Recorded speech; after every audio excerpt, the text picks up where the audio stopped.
There we go. Now we have video feed on YouTube. Yeah. And now we should have sound. Yay! Soundtrack. Okay. Soundtrack. Good. Okay, Rick. Thank you. Thank you. What are we doing again? Alright, so welcome everybody to episode 36 of the Kestrels. This one is titled The Wounds We Carry. And yeah, we're gonna get started. We're about 15 minutes late because all the tech just decided to work against us today. First the cameras wouldn't work and then the internet wouldn't work. So we're just happy we're here. I have a PC in front of me. I neither need nor want. No. Well, you need it because of the camera. Did you give me some pie? No, I didn't. Oh. Because you didn't say you wanted any. No, I said- Oh, you did, but I didn't hear it. But you just grab some pie, because, you know, we're going to do info and stuff anyway. Yes, you do that. Alright, so announcements. Next weekend, next Saturday, on the 8th of June, Fateful Fumble will be at KazookaCon in Rælingen, outside of Lillestrøm. And we will be doing a panel on how to be a good role player and a good game master. So if you're going to KazookaCon, drop by and check us out if you're interested in playing RPGs and learning a little bit more about how to be a player and a game master. I'm looking at that camera. I don't know why I'm doing that because it's that camera, or maybe that camera. I don't know. Camera. Anyway, This camera. yeah. So that's one of the announcements. We are going to another convention. They still have not announced us on their official program, but a lot of you probably are able to guess which convention we're talking about. It'll be sometime during the summer, and we will announce details as soon as we know. I would announce details right now, but I'm sworn to secrecy. Yes, we're also going to be doing a workshop with Skeiv Ungdom. Again, this is the second time. That will be probably sometime in June too, so we're looking forward to that. And this is the final episode before the summer. We're taking a holiday, and we will be back probably in August or September, I'm guessing. Something like Something like that. With I the just have- Kestrels. Just have to take there, so we don't get all of that light in. Yeah, there was a cat coming in, Yeah. so... Yeah, so that pretty much takes care of most of the announcements. So before we start, we'll just do a character introductions, I guess, unless you have something else you want to. No, character is fine. It's been a bit of a while since the last episode, so it's probably a good idea. Yeah. Who the hell are we? Yeah, who the hell are we? Who are we playing? So maybe you want to start? Sure. I'm playing Dolce Desmarais.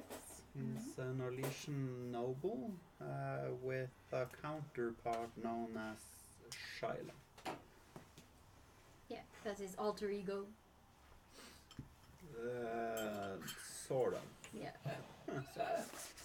Alright. Wouldn't go as far as call it an alter ego.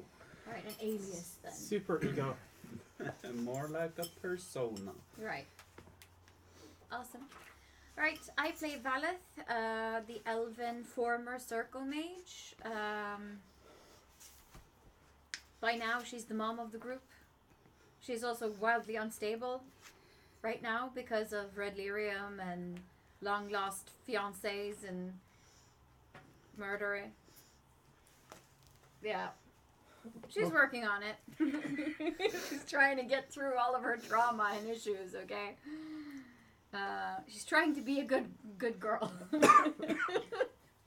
Well, I think that ship has sailed. Yeah. But yeah. I play Feral, an elven rogue. Your turn. Okay, I was waiting for more, but okay. I don't like to elaborate, okay? No. Makes me awkward. Yeah, alright. Just like Feral, she doesn't like to talk about herself or her It's a feelings secret. either. I'm secret. I'm special. Mhm. I'm special. No, I'm playing Gakfar. He's a mage, but he's also kind of a warrior, and he's an elf. Kind of a warrior. He's a pretty decent big boy. Yeah. But he's an adult now. I don't know. He was stuck in some kind of elven fade world where he suddenly turned from 12 to frickin' A lot more. adult. Yeah, he can't say that anymore. He can't say, I'm 12. No, I can't say I'm 12 anymore, but I can, in other circumstances, say, hey, I'm a teenager. Yeah. I'm a young adult. Lucha Jim just commented, where are we? I legit nervous when I saw Ola Sherlock was back. Real eyes like, never trust guest players, screaming face. Yeah, in it, right. Yeah, although they did nothing wrong. Rah. Yeah, rah. Can't trust you ever. She's way too good at being deceitful. Mm-hmm. Okay, hi, I'm Rin. I play Than, who is a half human, half Canary. An abomination, according to some. Yeah, he's a warrior. Oblivious warrior. With a very nice bond. According to Gagfar. Yeah. Official name, the Preferably. pretty decent bigger boy. Big boy. Pretty decent big ass. I don't know. Yeah, I really need to. He is big. I really need to get on the Discord. You can't even cake today. No. There's pie. On Sorry, the table. can't even pie. I can't even pie and not even doing math. Aww.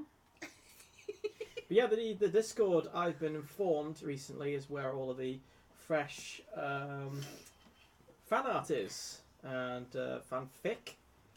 No, What? it's not fiction yet, it's just art. Keyword there, underlined, yet. Yeah. So, Yet. oh hey Charlie.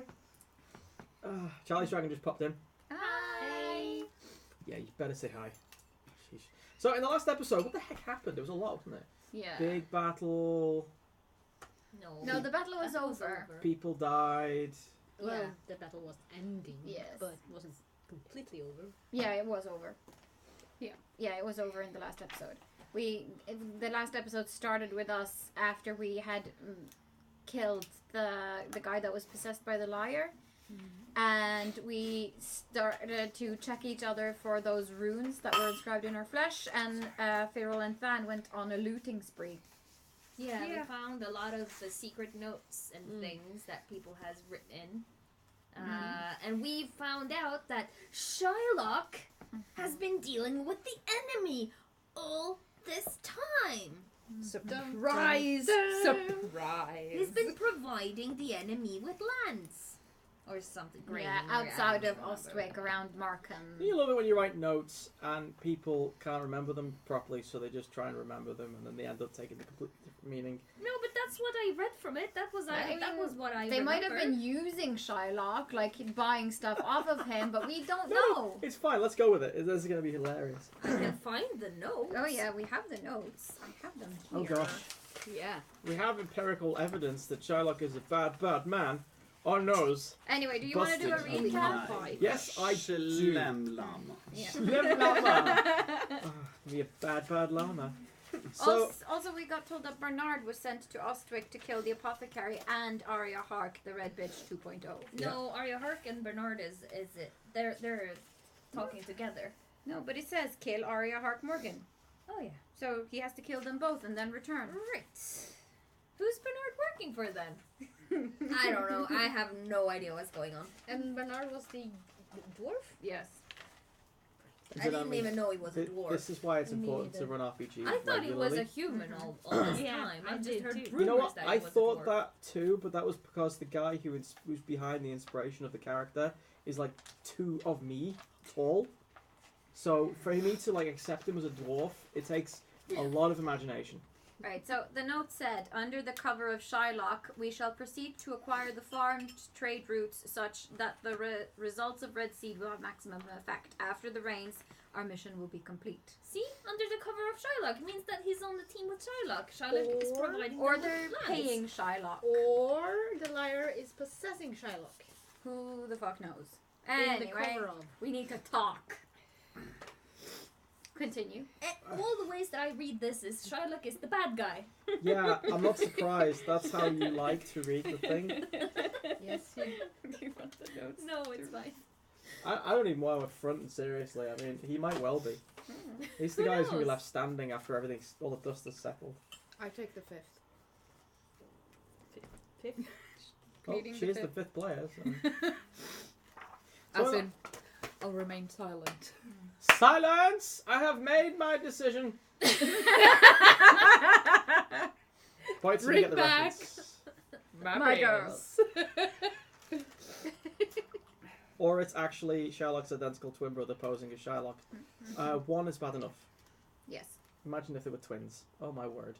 Or just a crazy idea, they could be using Shylock's name. Yes, they could. But that would just be too crazy. Well, they did that to lure Kath away. Yep. In the beginning of the... I need to make my notes a bit clearer. Does Valeth know that though? No. No, but Gaffy knows. Yeah. Yes. As Gaffy said. No, No. He hasn't been briefed yet. He has been like, who the fuck are you? Get away. Okay. That was Tonia's summary of last episode. Is Gaffy gonna lip sync for his life? No, Pharaoh and Gaffy had a nice hide and seek thing where she had to tell him something, a compliment if he found. And If he found her. yeah, and, Feeling and she said, shortchanged at the end and of that she one. said, "You're a good shot." She actually complimented his Abilities. abilities. Yes. Because he specified that he wanted to be something Personal. personal. So anyway, in the last episode, the Kestrels, with all of their allies and army, managed to take down Crimson Keep. Unfortunately, there was a bit of a kerfuffle in the process, and Adar was severely wounded.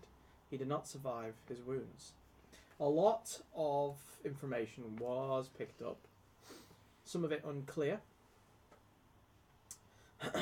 some of it extremely important. But after the victory, it was decided that you were all ready to return back to Ostwick. Lucky for you, Shylock turns up with the other part of his plan, with 3 vessels, which come into dock with... oh god, that scowl. Way to roleplay, Jesus. You can't just turn it off! Comes in, ready to transport the remains of your armies. Can you do that again? 'Cause I Sure. Sorry. Comes in, ready to transport what remains of your armies. Now, if I recall correctly, I don't believe the Dalish are going to be following you. Yes, they are. They agreed said They would. changed their mind at the end. because they saw something in Gaffy. Oh yeah, that's right, yeah.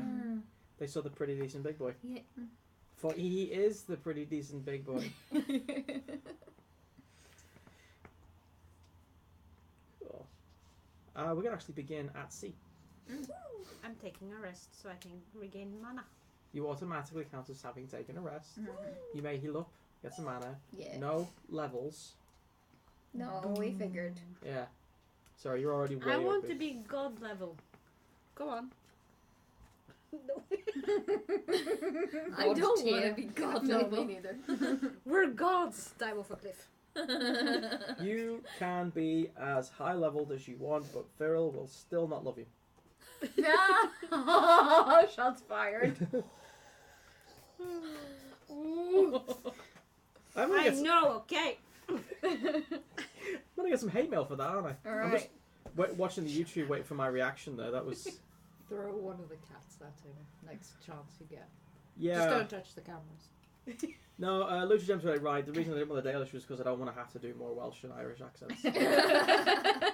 Or Irelsh, or Wirish, as I call it, because I can't seem to stick with one. Lucky for you, they keep to themselves anyway, so you don't really have to roleplay them. Nope. Yeah, I want to see some unpopular opinions in the chat, or downright outrageous conspiracy theories because the best one I've seen so far is Gaffy is Corypheus. News to me. That's a new one. Mm-hmm. Okay, let's move on. Yes. Yeah. You guys are at sea. Yes.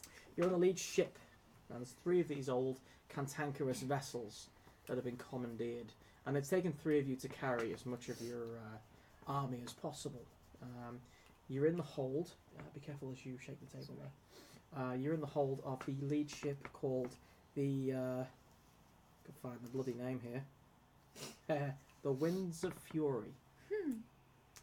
It's a vessel captained by a Captain Moraine, which is a very unhappy human.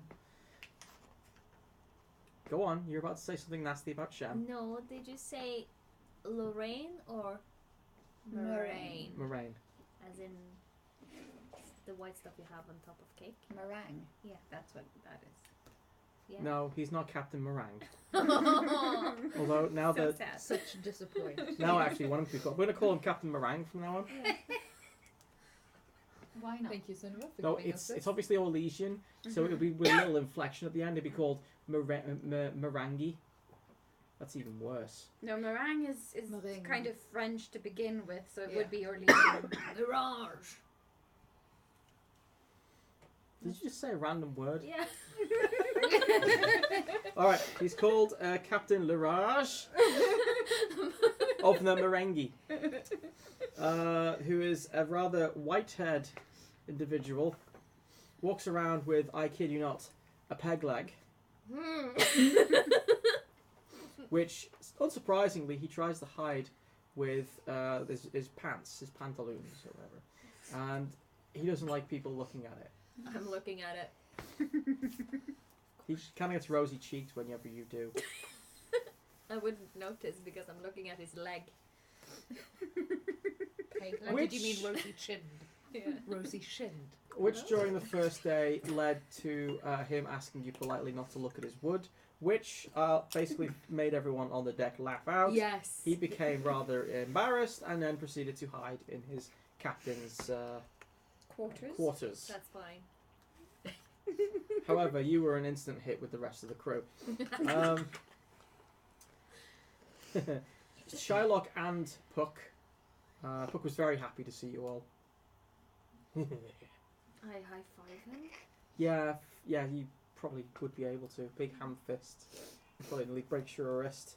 Although they probably keep to themselves. You actually find that below the decks, the quarters are rather private. The vessel is old. It seems to have been designed and built during an era of intrigue because all of the sleeping quarters that you've been given, the first, basically the best quality quarters, are essentially big enough for one squat bed and barely enough room to squeeze in. So everyone's sleeping alone. There is no bunking. There is no like, I'm going to sleep with this person. You would literally be on top of each other. Now, I realise for some people that'd be alright, but probably wouldn't be. I'm fine. The ship actually creaks. It's got dark stained wood that smells of, for you guys at least, for those who have been aboard for a while, don't seem to notice it, but it stinks of old sweat and brine and the touch of wine and the taste as well. Hold on. We're just gonna close the door so it doesn't, because there's quite a lot of noise coming from outside.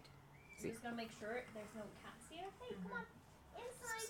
Come on. See me. But where's the rum gun? Yeah, there is rum. So, according to Lutrigem, this is the theory. Gaffy would like to be god level. Corypheus also wants to be godhood. Ergo, Gaffy is Corypheus. No, Gaffy doesn't want to. I want to. Right, so the real theory is Tonya is Corypheus. Yes. Oh. That makes sense. Okay. Or, I prefer to think of her as Mini Ripheus. Yes. Move I'm on. just gonna... Yes. Are you farting? No. She was looking at you scared. Like, Oh, I like thought you were Corypheus. farting as well. Hey, if I was farting, I would own up if to anyone it. does this, I'm just gonna. No, I was moving away from the Corypheus player. Anyway, back to... Do you like it? Yeah? Yeah? Yeah? Move on. Ah! It's used! Ah! It just has pie on it. Other things of it just happens to be lemon pie and yellow and stuff. So this ship, the other thing you notice is the Maidenhead, which is the wooden sculpture at the front, which depicts a snarling woman. Mm-hmm. See, recommendation for anyone who's running a live stream: don't allow snacks or drinks at the table. No. Afterwards. Go on. No gassy snacks. We also try and do this as a podcast, so we try and like keep the sound to a minimum. yeah. Unfortunately, with these 5, it's Ola's silence is death, but the rest of them are just storms and teacups. I resent that. I think everyone resented that. That's the point. Here's some more salt. Also, load me up. Please. Pretty please. I replaced the R's with W's to make it sound extra cute. Yeah, this just makes you as shit as all of the rest of us. I don't mind saying it to your level. Have you seen my hair? Yeah, it looks like you've been sleeping. Yes. To be fair, I was only doing this because I have a dry cough and Yes. not having a drink tends One to has not to. help that. I'm perfectly healthy. Yes. Anyway. Now, are we ready? May I proceed Yes. to kill you all? Hashtag team kill! No. So yes, this maiden's head is an old carved wooden maidenhead. Dark oak. It's been varnished. Figurehead. Yeah, Maidenhead is something else. They used to call it a maidenhead, that's the whole thing. No, it's called a figurehead. Figurehead. The Maidenhead is what you lose when you lose your virginity. Yeah, I get that. It's meant to be play on words. They used to... Oh, God, for the love of Mary. Well, the figurehead. Rosemary, help me out here. Come on, you're like the know-all of know-alls. Oh, dear God. We'll get back to that, but until then, fine. Figurehead is, yeah, alright, fine, it's figurehead. Fuck! And it's live, and it's recorded. Fuck. That's great material for the podcast. Yes. This figurehead Yes. is an old carved wooden affair. It's been varnished within an inch of its life. It depicts a snarling woman in robes, gripping the ship as she charges fearlessly into the waves. Reed has joined you. However, he's gone straight to, or he rather, as you're on the deck, he makes a note of going straight to bed. He stops in front of Valeth. I've heard I'm going to be sleeping next to you. I just want to apologise up front. For... I've picked up a rather nasty sleeping habit from my connection to the griffin. Which is? I snore. Oh, No, I have you no problems with you- snoring. don't understand. I really snore. Well, according to Keth, so do I. So, it's fine. When you mention Geth's name, he looks at you kind of like raising an eyebrow, and he protectively puts his hand on a pouch at his side. He remembers a conversation he had with you not so long ago. Yeah. Looks you up and down and goes, well, I'm going to go to bed. Since it's near the hay of summer, it's going to be, sun's going to be up for a lot longer than it should do. So I'm going to sleep. I bid you all good night. Good night. He goes down the steps and enters that part of the ship's underdeck, which is reserved for VIPs. Mm-hmm.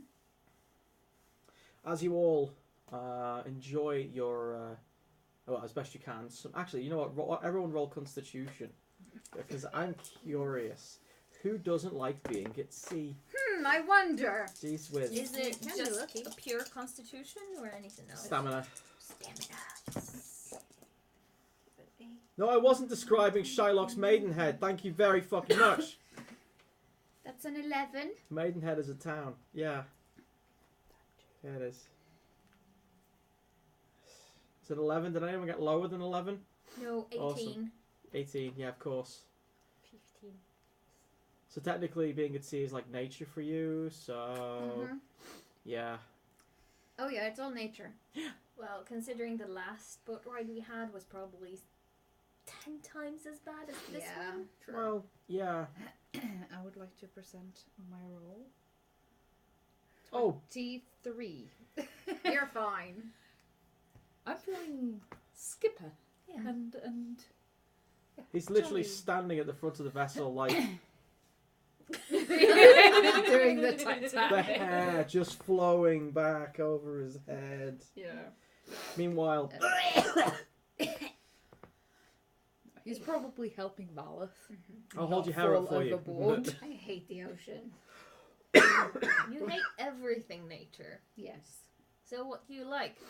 Stones and rock? Inside. That's shaped like a house. I like the inside. Yeah. Can someone do a drawing of Than and We can go Gaffy? inside. Yes. But that's Doing- not going to help. We're on a boat. If someone could do a drawing of Valet, This is then... really important. Could somebody please do a drawing of Than and Gaffy doing the thing from Titanic? Like, Jack, I'm flying, Jack. Except it's Than, because obviously Than is, you know. Yeah. Than and Gaffy. Sure. So Than is Rose. Yes. Yes. Of course. You wouldn't see Gaffy. Except, you know, if they did that scene in the car, his hand would go straight through the window. Okay. Anyways, I'm going to leave that thought with you, moving swiftly on. So you guys essentially go to sleep. Yeah. Nothing else to do. The journey to Ostwick takes a few days, as you unfortunately well know. Interestingly enough, as a side point, en route, you notice that there are pirate vessels in the area, but the second they see a certain flag waving on the lead ship, they tend to just avoid. Oh, shit. You can almost imagine them on the other ship, one guy with the spyglass looking at the ships going, no, no, no. Yes, that sounds about right. Also, Rioriat says, she's on it. Ooh. Yeah, Lutra says all you see of Gaffy is the arms around Than's waist. Maybe his ears, like, pointing around the side. Not that big. Valeth.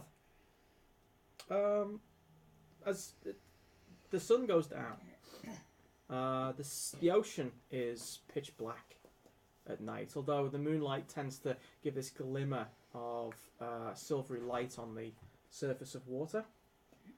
You can actually make out the lanterns on all the other ships in the small flotilla that you've got going. Below deck, the ship does still move.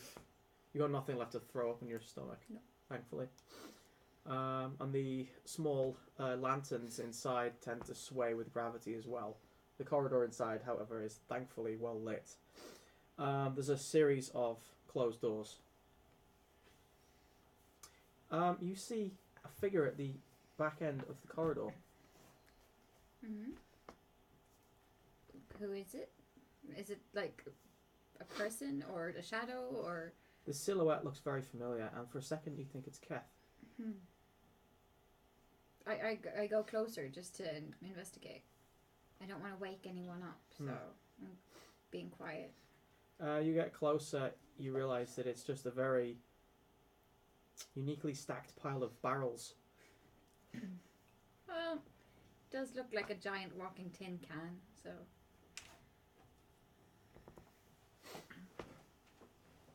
Disappointed. Kind of like, "Ugh, get yourself together kind of moment. That's fine. Like sheer hatred in my eyes. You actually feel a cold touch on your shoulder. Mm-hmm. She gasps. Mm-hmm. She gasps even. She And there's gasps and the- stands up straight and like looks around. Nobody there. Farrell, is that you? It's not funny. Your ring is glowing.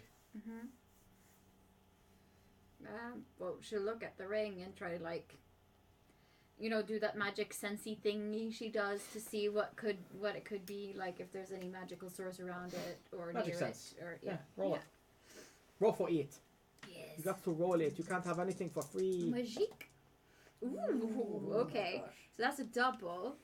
That's 16, 17, 18, 19, 20, 22. And the dragon die is 6. So 7. Jesus Christ. There is a resonance, as in a feedback. For lack of a better expression, it's sensing something familiar is close. Mm-hmm. Right. close, like, in the physical realm, or, like, close to where I'm standing? Yes. Okay. So, I'll try to move around and see if it glows brighter if I move in one direction or another. No. No. So it just glows. Just glows. It's probably not that sensitive. Mm. What do you want? What are you trying to tell me? I don't understand. She's standing in a hallway talking to her own ring. You're, oh Jesus. As you're looking at the ring, you hear a door creak open. Mm-hmm. You look, Yeah. and there's no one there. I But go to the door. the door itself...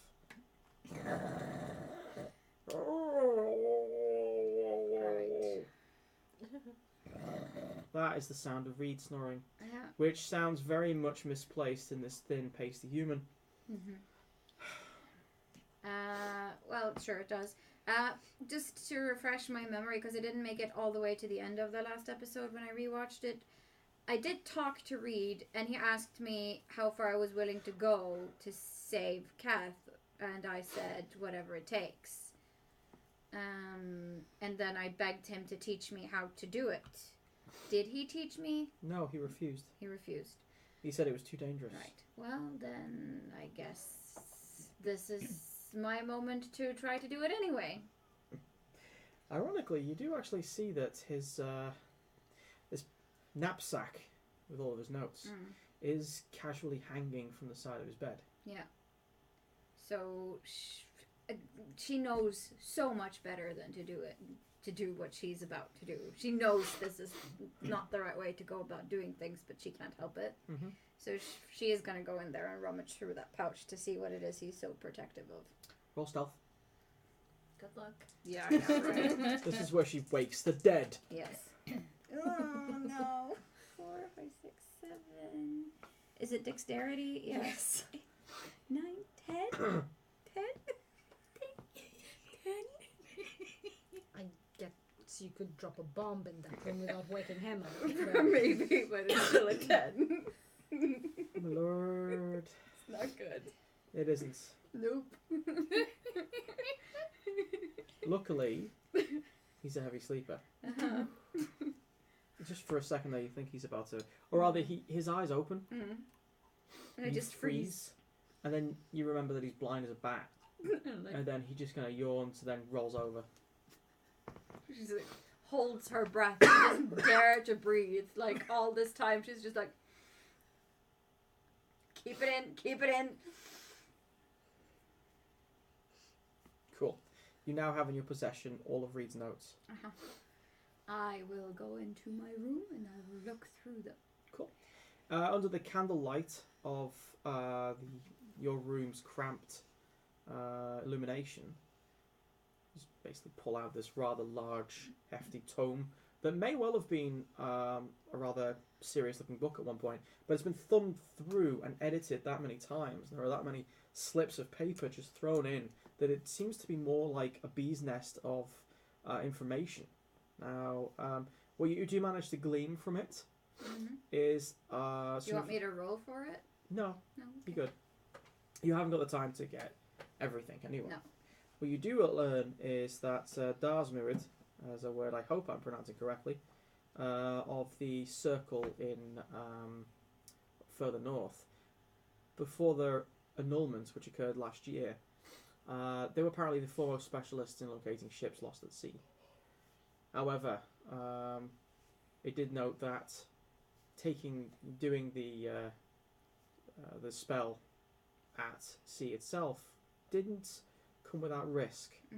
Although the instructions were there on how to create a ritual circle. Apparently, you simply slept within this perimeter, and while in said dream, you were meant to say the word 3 times, Inarsifor, 3 times, and that would render you awake in your own dream and thus able to search the Fade. Alright. Does it say anything about other people in my vicinity being affected by this? Or is it just the person inside of the... It should be just the person inside the circle. Alright. Well, that seems fair enough. And at this point, she's kind of desperate. She feels so many conflicting things, and she just needs a sliver of hope, really. So she's probably going to try to perform the thing to see if she can find Keth, because it's too long to wait to get to Ostwick, and when we get there, there'll be other things to do, and yeah. Cool. The sexual ritual circle doesn't take that long. No, I'm gonna go up on deck and Okay. do it. You gonna do that? Yeah. Awesome. In the dark. In the dark. Mm. You do have some trouble lighting the candles Yeah. because of the wind. Mm. The roll, that will probably be arcane lore. Yeah, maybe.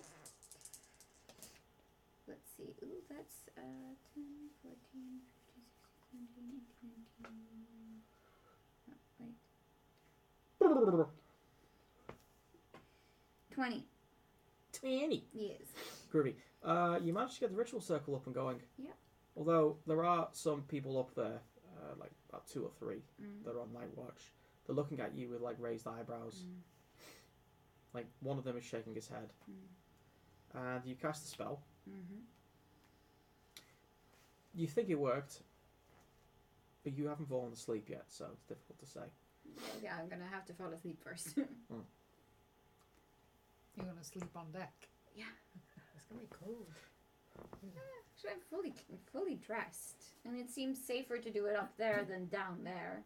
Unless there's a storm. The wind at sea is pretty brutal. There's a reason why. I can do it down in the cabin. You don't have to. It's just, No, but yeah, no, I didn't think about the wind, so sure. If candles, but you didn't say that it needed candles. You just said a circle. So, Yeah, my bad. I should have said circle. Well, then I'll do it with downstairs. candles. Yes. Yeah. Then I'll do it But downstairs. the actual ritual seemed to work. Mhm. Like I said, you just need to sleep. Yeah. So you go back down to your bed. Mm-hmm. Do you lock the door?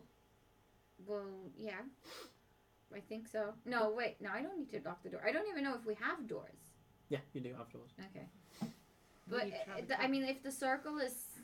But don't I need to stay sleeping in the circle all the time? Allegedly not. Okay. But, I mean, the circle would be in downstairs inside the boat anyway because of the candles. You can do that, yeah. Yeah. Huh? Because that's what I meant when I said, if there's candles, I'm going to move downstairs. Because the candles need to stay lit probably during the whole thing. Yes. So, yeah. So the circle is downstairs inside the boat, and I'm downstairs inside the boat, and I'll go lie in my bed. Cool. Yeah. So you make the ritual. Yes. You rolled for it. You have rolled for it. I have rolled for it, yeah. And eventually, a bit beaming with excitement, you manage to fall asleep. Mm-hmm. Usually when you dream, it's very easy to forget the next morning. Mm-hmm. This is rather different. You feel an acute sense of realness to the whole experience. Mm. You're in a room that's bigger. It's glowing red with lyrium. Mm-hmm. There are spikes and crystals interlaced across every surface, left and right. Then there are no windows, no doors. The lighting itself comes from that corrupting, incandescent light. You also notice that everyone you ever loved is part of the walls in this affair. Crystals growing out of their faces. They're still alive in some places. Yeah. You have Cyril, DuPont is there, Gaffy, Kaida, Than. Everyone you ever knew and loved. Not Shylock for some reason, he's not there. No, Well, for some reason. No, for some reason. Well, I mean, this whole vision plays right into the whole thing that Valeth has been saying for a long time, that everyone around her dies, and it's always her fault. And because she's a Red Warden and the Red powers terrify her, this is like the ultimate nightmare. So I think she'll probably just be, for a moment, stunned, like completely unable to act or think or feel or anything, just because it's too overwhelming. You actually start to hear a discordant kind of music in the air. The air's actually buzzing. The it's shimmering with these kind of almost a glowing glitter. The air is so dense and without oxygen because of all of this corruption in the area. It almost feels like you're walking through soup. You actually turn your head to see your own face looking back at you, back when you were around 12 years old. This When child, I died. yeah, and this child has a spike of glass, red glass, coming out of its left eye. It looks at you with its slack jaw, and although it doesn't make a voice, it words something that you can read very easily. This is your future. Roll a willpower check. Yeah, for sure. Yeah. I mean, spooky. Well, that's the 7, 8, 9, 13. Yep.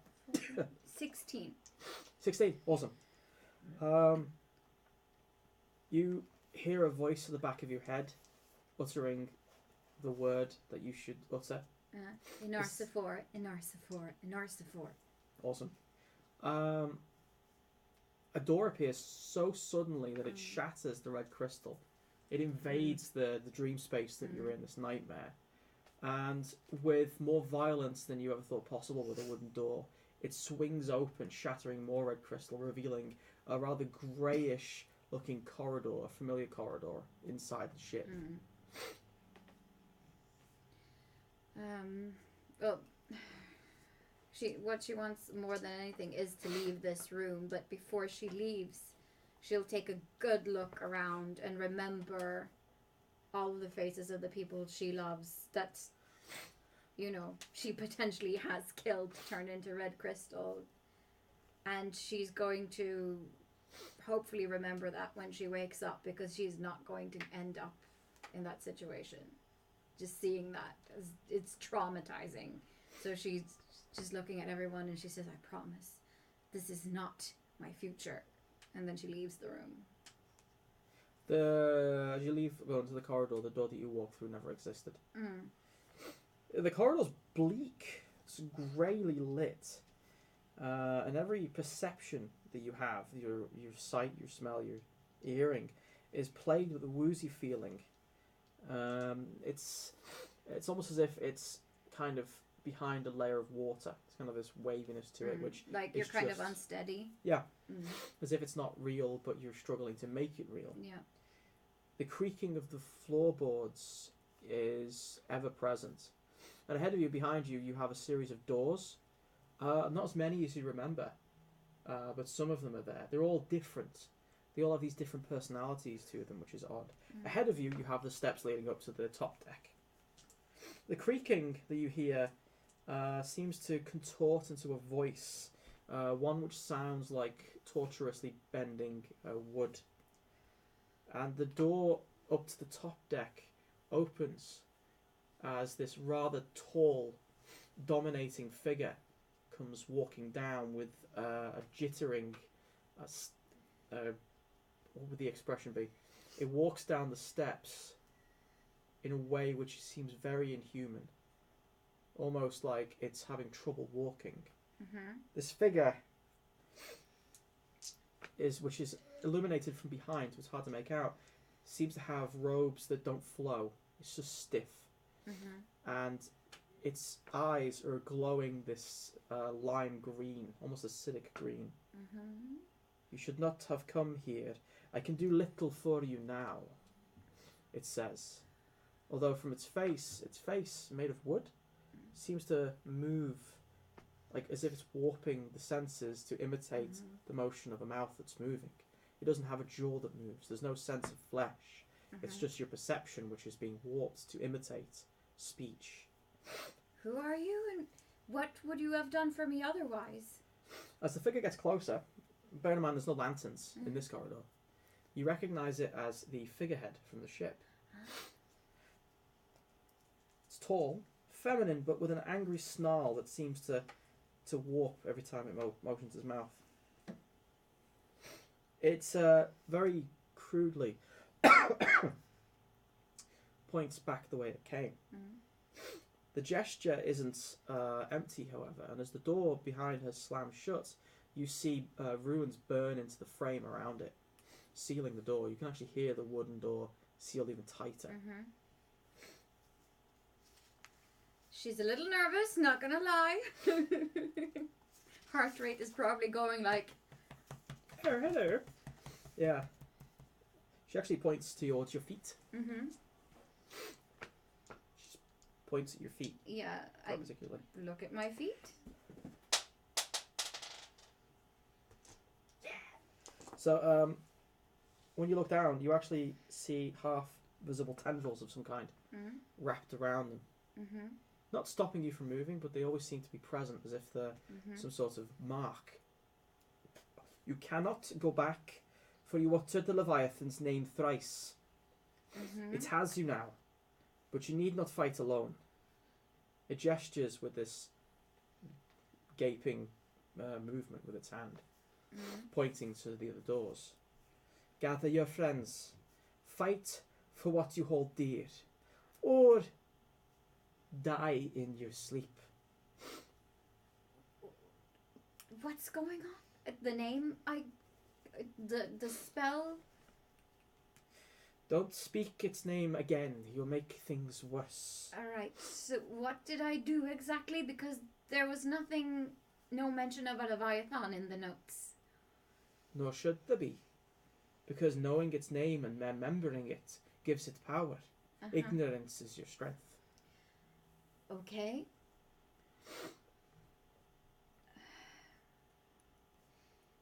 Right. Well, it did say this was risky, so I'm guessing this is the risk. Right? Oh, don't ask me, dearie. I'm just a ship. Okay. Well, do you have any other advice before I do whatever it is I'm about to do? Not really. You'll figure it out. Or you'll die. Or I'll die. Well, that won't be so bad, I guess. I don't waste too much time, though. She points back at your feet again. Tick. Tock. Fine. Actually, it's a fallacy. Clocks don't exist in Thetis. So it wouldn't be like tick tock. I don't get it. What the hell? Yeah. It'd be more like a sundial. Fizzle, fizzle. Or just time is running out. What time, though? We can't measure time. You can, of course you can. Hourglass. Hourglass. The sand is Oh, running yes. Oh, thank you very much. Yes. Don't take too long. out. The sands are running. Mm-hmm. All right. This is the fate. This is a dream. You're the spirit of the ship. I'm just going to do what you're telling me to do. Right now, because it seems like the right thing to do. Just looks at you. Well, that was the GM. I'll do this. Mm-hmm. Around Also you, thumbs you up. see actually 6 doors. Yeah. Sorry, 5 doors. I can't count. The other doors, you can sense where they should be, Mm-hmm. but they're not there. Mm-hmm. Now, I can describe the doors to you. Mm-hmm. You can try and remember who is sleeping in what. Yeah. Well, do you want me to roll for Yes. it? Because we haven't talked about that. So. No. Okay, so that is 8, 9, 10, 11, 12, 13, 14. Just, that's 14 on the dice. Do I add anything else? Nope. Okay, so 14. Yes. I can tell you that the one nearest to you, which isn't there, Mhm. was Reed's room. Mm. One on the other side, you remember being Gaffy's room. And you also recall that Shylock is at the far end, near the... he seemed to position himself near the exit. Mm-hmm. You can as Shylock, you can actually tell me, no, he wouldn't do that. You know, any point you need. Right. Oh, yeah, no, that would be logical. He would probably not even be down below in the deck with the rest of the people anyway. That's very true. He would have to be, though. Also, plotty. Mm-hmm. So for the sake of my sanity, let's say he is. We're by the exit. Right. The door, which you remember being Gaffy's door, is actually resplendent in elvish carving. It's got a green lacquered wood with a white enamel finish. However, as you get closer to it, you seem to... You notice that there seems to be blood oozing very subtly from the grain like tree sap. The handle is actually carved in the shape of two folded wings. Silverite, you think. And as you get closer, you feel like the door is warm. Now, the door, which you recognise as being Shylock's, is one of sheer practicality. It is a very unadorned wooden door. Simple wood with a reinforced iron frame, better suited probably to a Ferelden prison than anything else. You do get the sense, however, that there are paint flecks on it, as if it used to have some sort of more grandiose gesture going on there. Sorry. It's okay. The other doors, one of them is about the size of a dog. It's like this big, and you could crawl through it. Strangely, it's really small. There's also one which looks like it used to be an amazing piece of art. I think we're going to blow your nose. It's Elysian filigree and gold leaf. Seems to have once been something worthy of the Winter Palace itself, but has aged very poorly. The gold is tainted, the gold leaf is torn, and there are marks of verdigris wherever it settles. It smells heavy of musky mould and rot. And the other one is reinforced. It's a steel door, or at least steel plated. The handle is in a U-bar, obviously designed for bigger hands. Well, what do you do with the sweet roll? I think I'll go with Gaffy's door first because that's the one that's closest to me. Yep. And also Gaffy is, familiar with the Fade and Fade creatures and things, so I didn't tell her this. good resource. She's thinking resources. You and Sherlock have more in common than you think. No, but I mean, he did tell me in the last episode that, he went into this elvish temple and, spirits and things. So she knows that much. So, yeah, she goes over just to his warm, bleeding door and opens it. When you describe it like that, it sounds silly. It's not silly, it's disturbing on so many levels, but... People tend to laugh with disturbing matters anyway. Yeah. It's disturbing on so many levels, like a clown in a lift. Beautiful bleeding door. Yes. Nutrigem says Rick's pulling out all the stops with the angst tonight. I have not begun. Right, wait. so you open the door. Yeah. On the other side, you don't remember actually stepping through, but the second you open it, you're through. It's more of a gesture than an actual physical door, it seems. Your feet. First thing you notice is your feet are wet. You look down. Apart from that weird tendril-like mist that you see gathering around your feet, you also see mud, grey mud, that you remember having seen in one place and one only. Folly. Yes. And you hear a rattle of a chain and a familiar younger voice screaming out. Gaffy, younger Gaffy, is currently chained by his ankle to an oddly sitting screw-down mount that's bolted to the floor. In front of him, you see Ness being killed over and over again by the great Kiragirtis abomination that you fought. It's okay. Snotty beak. Done. Okay. Until next time. You're standing in someone else's nightmare. You get the feeling, or this distinct notion that you're really not meant to be here. This is a very personal moment. Yeah. But I have to. So I guess the first thing I do is walk up to Gaffy to see if he notices me. Like, if he can see me. You want to roll willpower? Speak his name. I'll call out, and say, Gaffy? Gaffy, can you hear me? Gaffy, can you hear me? I wasn't going to say anything. I wasn't. Let's kill a courage at this.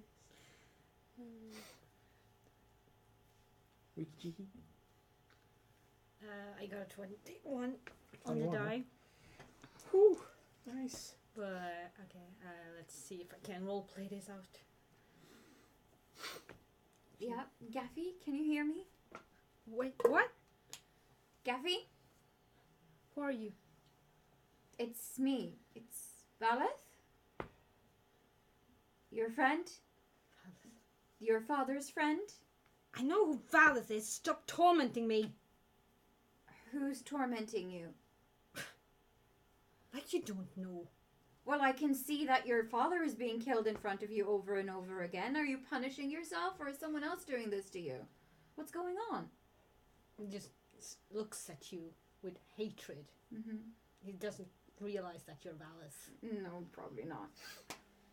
Oh, great. That's Okay. a willpower check you just passed, by the way, means you can feasibly come out of it. Yeah, So but it just takes a little you time. just Yeah. gotta role play it out. Yeah. Yes. That's okay. So you know. I know. So you know now. And then it seems like he's, taking everything We're on a in. ship. You're dreaming. We're in the Fade. I may have made a mistake, but we'll get to that at some point. Oh dear God. Right. Just, is the chain gone? Only when you want it to be. He looks down at his chain and seems to focus like really hard and takes a very deep breath just to, steady himself that this isn't real. And then he stands up and like, okay, where to? Well, we need to find the others, and we need to band together, and then I'm not really sure what we're supposed to do, because the spirit of the ship said that we have to fight for what we hold dear, or I have to fight for what I hold dear, at least. I don't know what that means, but there's a Leviathan that's got its tendrils around my feet, and I really want them off. Yeah, do I know anything about this? No. It's like a Dear Smurrid location spell that they use for finding ships, but I thought I could use it to locate Keth in the Fade. But I'm not so sure it worked. No, but let's try to fix this, and we can scold you later. Oh, you don't have to scold me. I've already done that.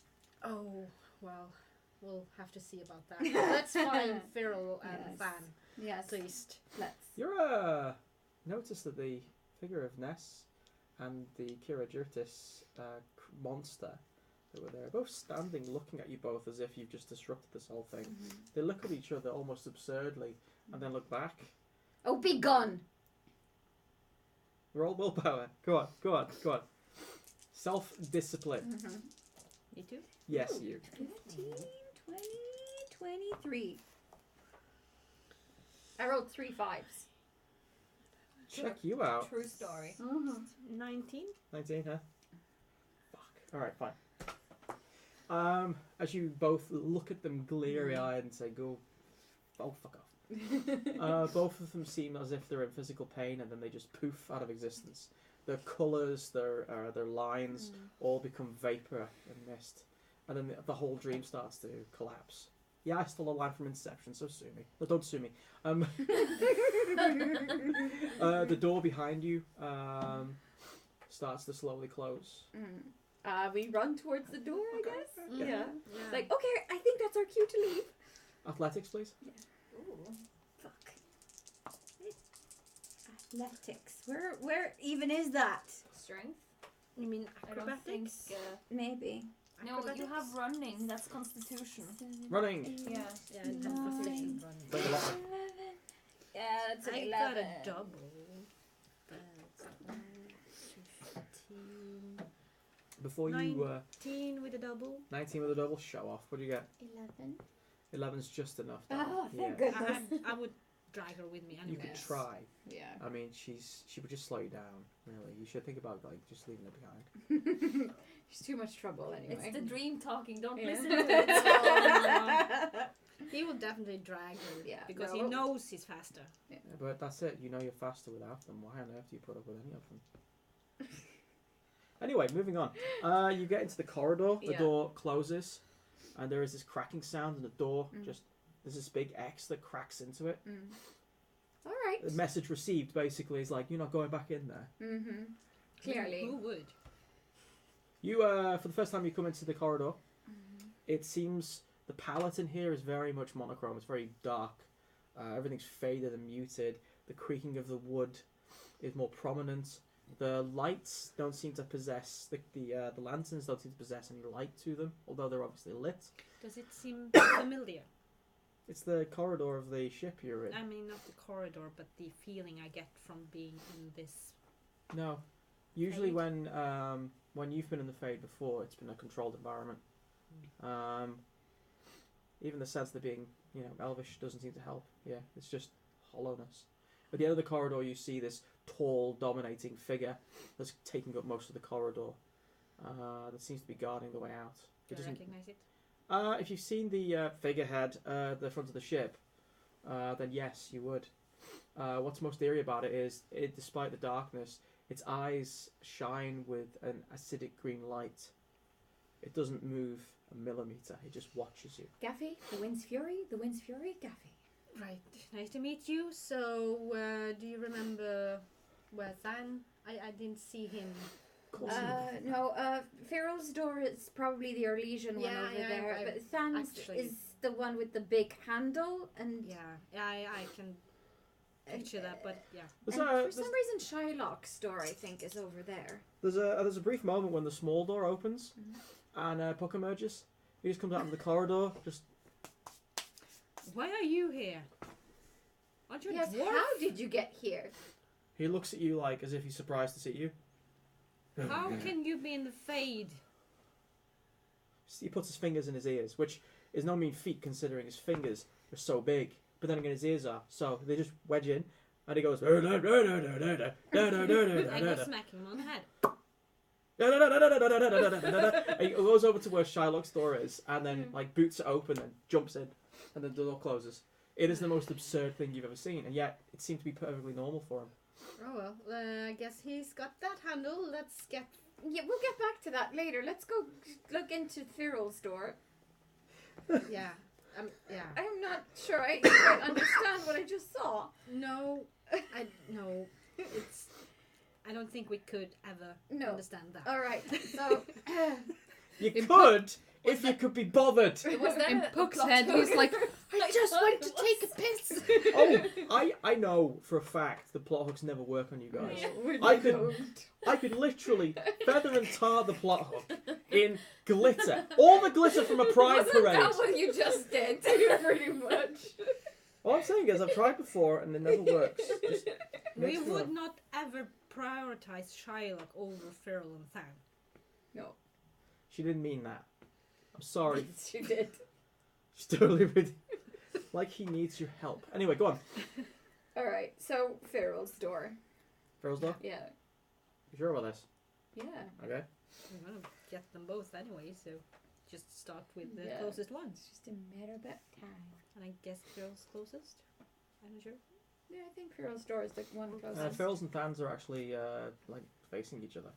Maybe if you go into Farrell's door and I'll go to Than's door. Oh yes, that always seems to work fine when we split up.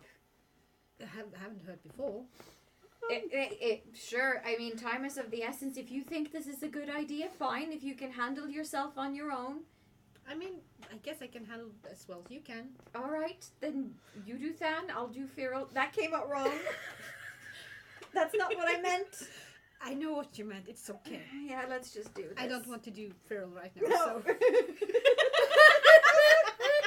No, I have a feeling that feeling is mutual. Thanks. See you later. Yeah. Oh my god, that's the most awkward conversation with mom ever. Auntie. No, Yeah. she's mom. She's not. So they just, I just have this image of the two of them just standing there in the hallway looking at each other awkwardly and just like, yeah, I'm gonna go now. And they just turn and go Yes. to each of their doors. Yeah. First off, we need to do a montage of all the times you split the party and it ended badly. Yeah. Or at the very least get like a hashtag going. Well, there is one. Never split the party. But that's when the fun starts. Also, We're slow learners, okay? I just watched the video like 5 seconds later footage on YouTube, and you're all like, you know, she's. But Danita's going like, I came out wrong, and everybody's laughing, and I'm just sitting there going. For once, it's not you. Maybe they'll forget Maidenhead. That's great. No, we won't. Okay, and the door. Yeah. At least the ship's Maidenhead. It's intact. I'm so glad you're here. You're like, I'm not the only one who's just sitting there going. I'm untouchable. So yes, Feral. Dear God. You're in a courtyard. It's bright summer day. It's a beautiful day, in fact. There's almost roses in the sky. Who's gone into? Oh yeah, it would be, of course, you. No, you. Yeah. So you're doing Feral. Great. I mean, didn't you listen? No. He was thinking about Maidenhead. yes.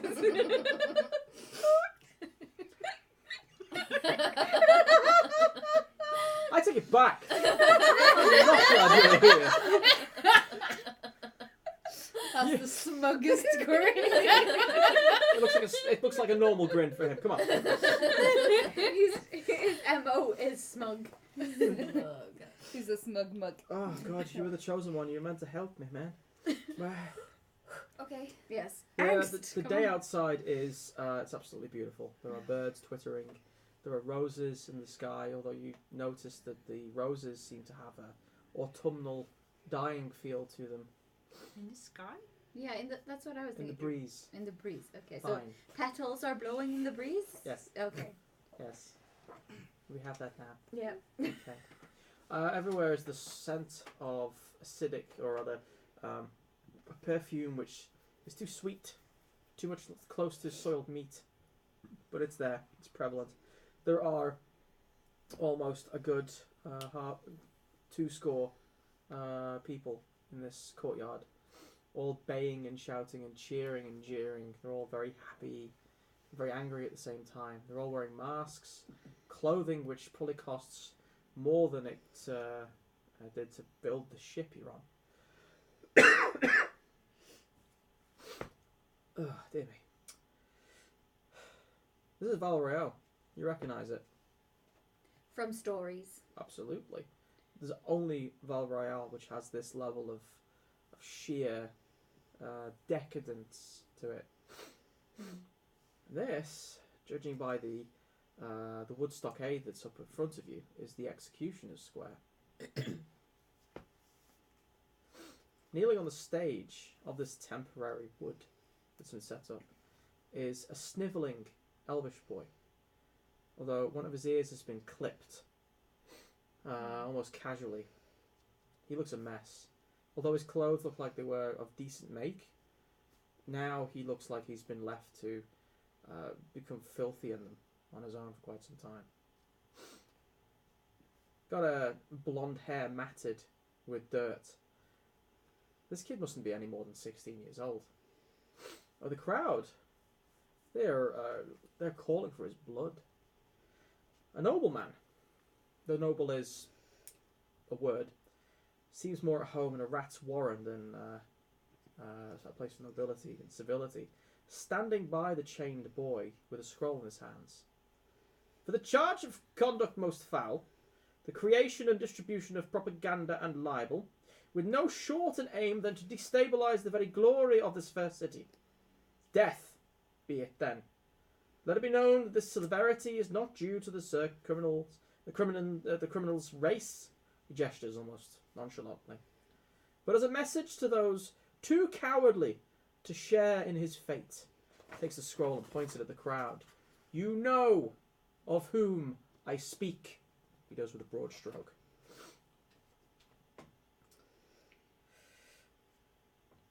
With that, he takes a side step, points to where the steps are. Executioner, do your duty. I start looking for Feral. Roll perception. Okay, so that's 8, 9, 10, 13, 14, 17. 17. Really? Alright. Yeah, I think so, yeah. You don't see Furl, but you do see everyone around you has behind their mask this facelessness. They have a mask. You can see where the mouth should be, but there's no details. As if they weren't bothered to be remembered. There was nothing memorable about them. They're just people filling up a memory.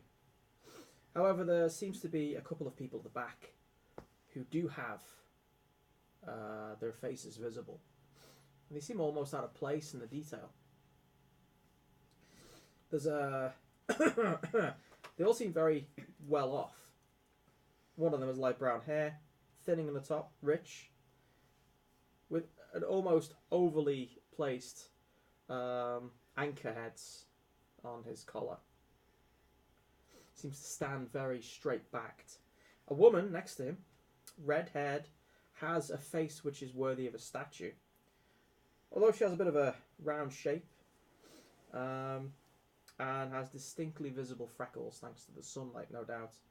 Next to her is a small child. Well, she looks like she could be in her 20s, but she possesses a certain childishness about her. She's currently eating some sort of candy or something and looking around at something. You get the instant impression she's looking for stuff she could have.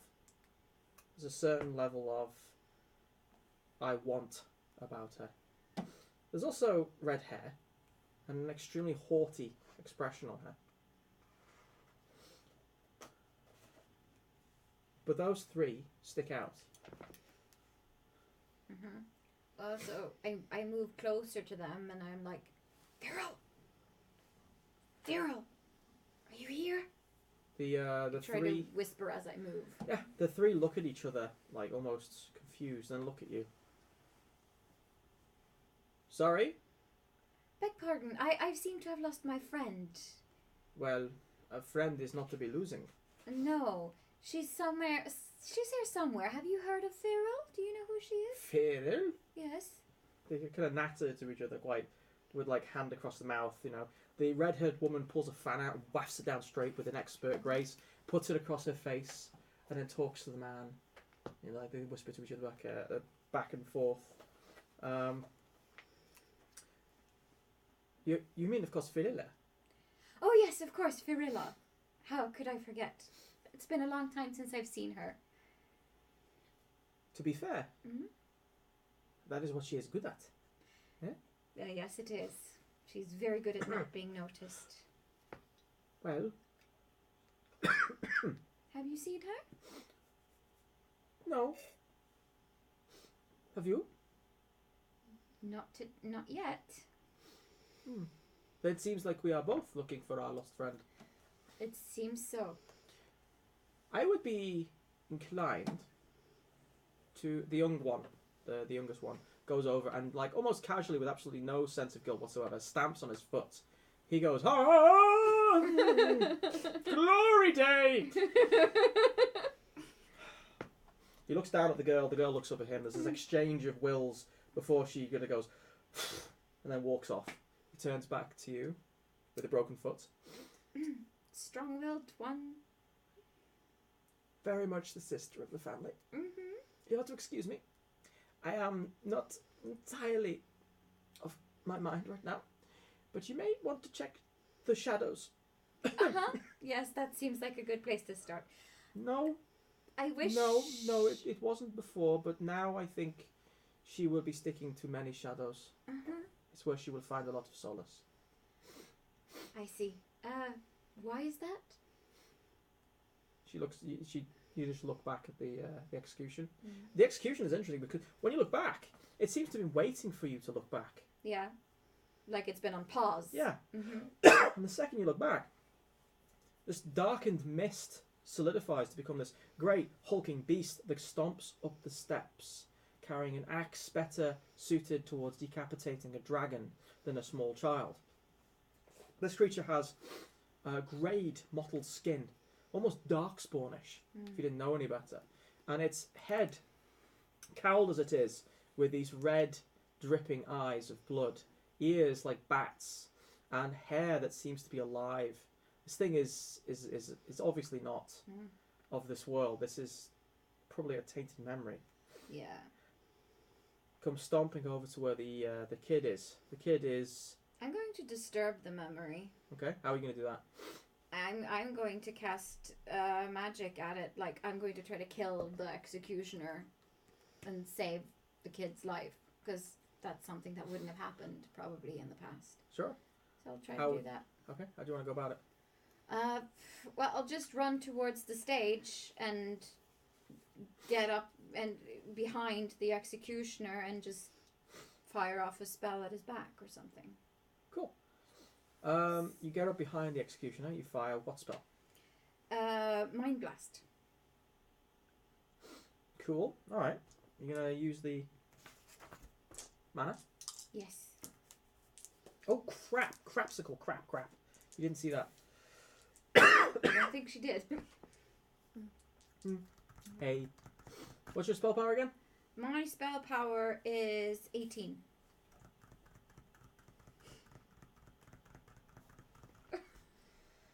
What? You do your You do your mind blast, and the entity that is the executioner explodes. Not like in an explosive effect, but rather he poofs outwards away from you. Mm. The small kid is looking up at you with this kind of like disturbed, almost like this wasn't in the script kind of look. And then you hear the stairs creaking behind you again. I turn around. The executioner's walking up with his axe. Oh, for fuck's sake! Would you stop this? This isn't real. Whoop-a. It's a memory, and it's a bad one. 7.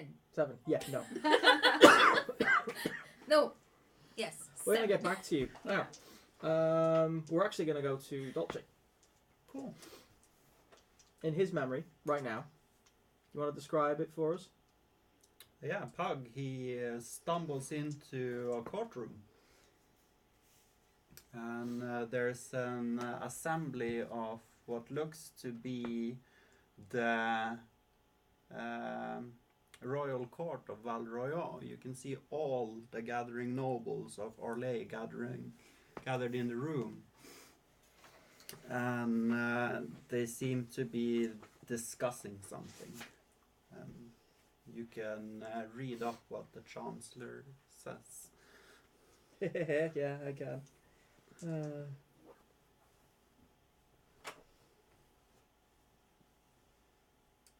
Indeed. So we're seeing this from Puck's. Yeah. This is all from Puck's. Puck basically just casually walks into this dream as if it's no big deal. It's like just another walk. He kind of plants himself down next to this 11-year-old Dolce. I kind of just like pats him on the thigh, cracks his knuckles, and just sits down patiently. The Desmarias trading route, aptly named the Tirashan Express, which had provided the family with great wealth and political power.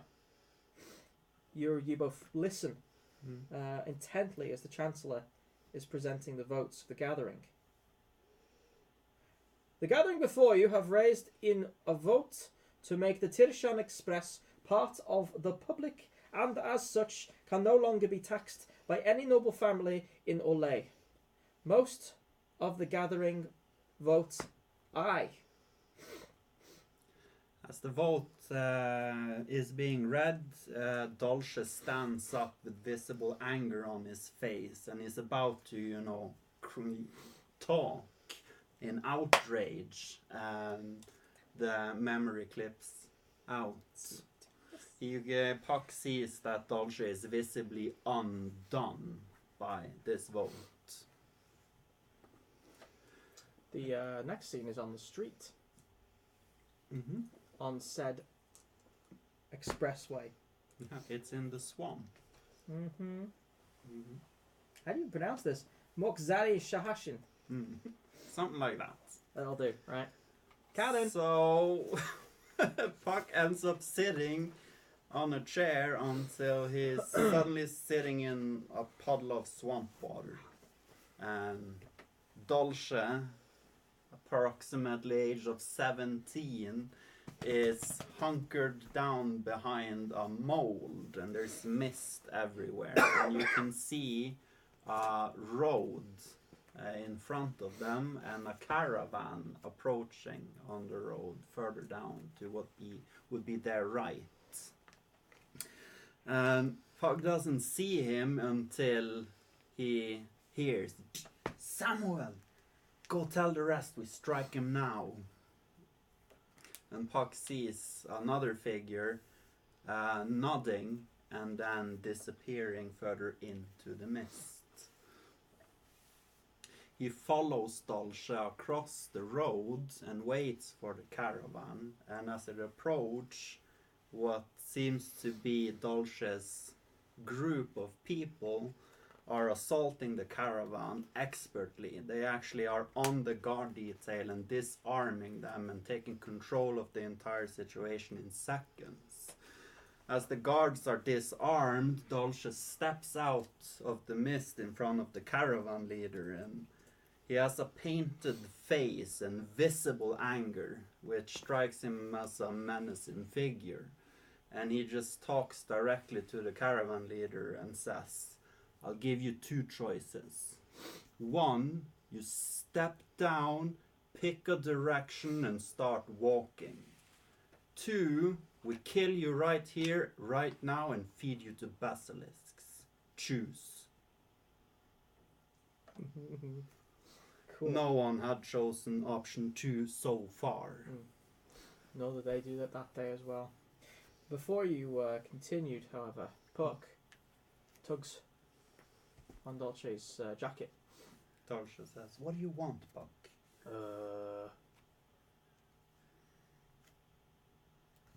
You best come with me. But I'm enjoying this. I know. But see, magic, right? Some people using it. So he points over your shoulder, and you look around and you see a door just standing in the middle of the swamp. "Oh, for goodness sake. Okay, enough with this." And he just whiffs away the memory. And he does. "After you, dear guide." Where are we, by the way? Where right now? Oh, he's talking to Puck. I was going to say so much metaing going on right now. I'm in character. Where are we right now, Puck? On the boat. Good. So let's find out about this magic shenanigans then. I blame the blind one. I usually don't have this lucid dreams.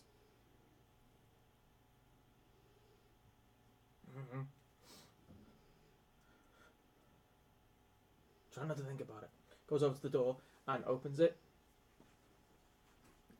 I think that's the most words I've ever heard Puck speak. Yeah, he speaks. He's like Silent Bob. He doesn't speak to anyone else, but with him, it's okay. Okay, let's see what got you all ruffled up, old friend. He walks towards the door. Awesome. You find yourself standing in the corridor. As described before, it's grey, very unpalatable.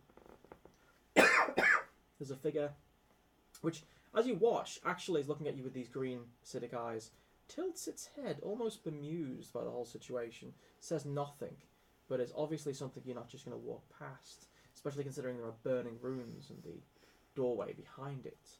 There are a series of personally adorned doors that seem out of place and asymmetrical. Currently, there's one on your left which is ajar, and there's one on your right. Now, we're going to get back to that in a second. You enter a door, and on the other side of it is the screams of war. Your feet are crunching in snow. It's moonlit night, which means everything is kind of visible. And there are what seem to be mercenary soldiers clashing with Tevinton soldiers. You notice, you've seen enough Tevinton soldiers, although you recognise from your history, from being a boy growing up in Tevinter, you remember it's like almost like a distant memory, back when you were the other Gaffy. Back when I was Amdulis. Amdulis, yes. The clothing that these particular Tevinter guards are wearing are of the older fashion. This is prior to the recent conflicts. So this must have happened a while ago. You also notice that the mercenary company you don't recognise. However, there is one voice you do recognise, which is a raging bellow that you become all too familiar with. It leads you to the crest of this mount.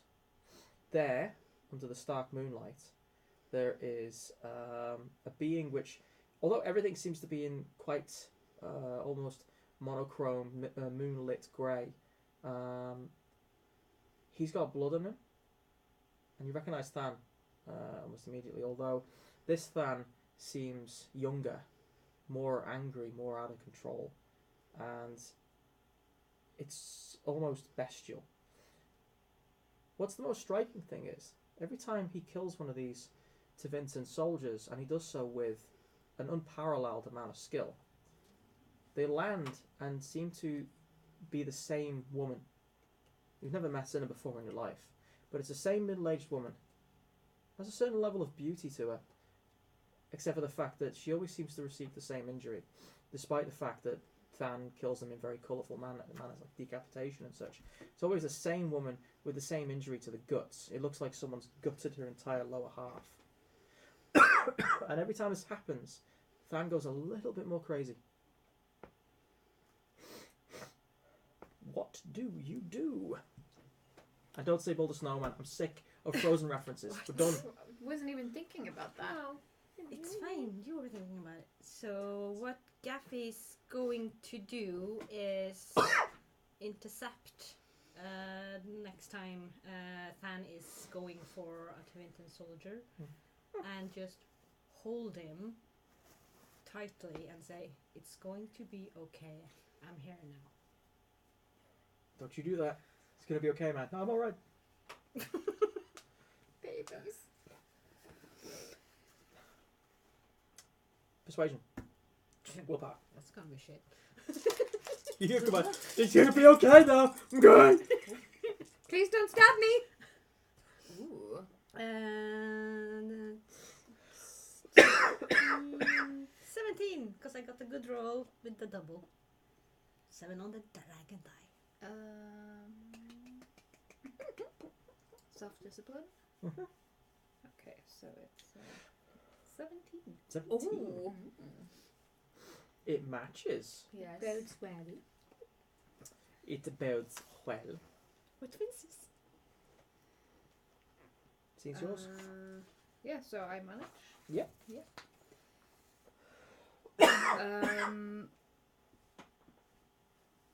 He's kind of still shook up after the last time and kind of turns towards you with like rage and desperation Holding your title. and kind of like just going straight into your embrace and like and just stands there frozen. It's gonna be okay now, big boy. It's gonna be okay. It's a dream. It's not real. And he's just breathing heavily. You can just hear the raggedness of his breath, and you can feel his entire body shaking. And then you hear the clang of swords hitting the ground, and he just collapses onto his knees.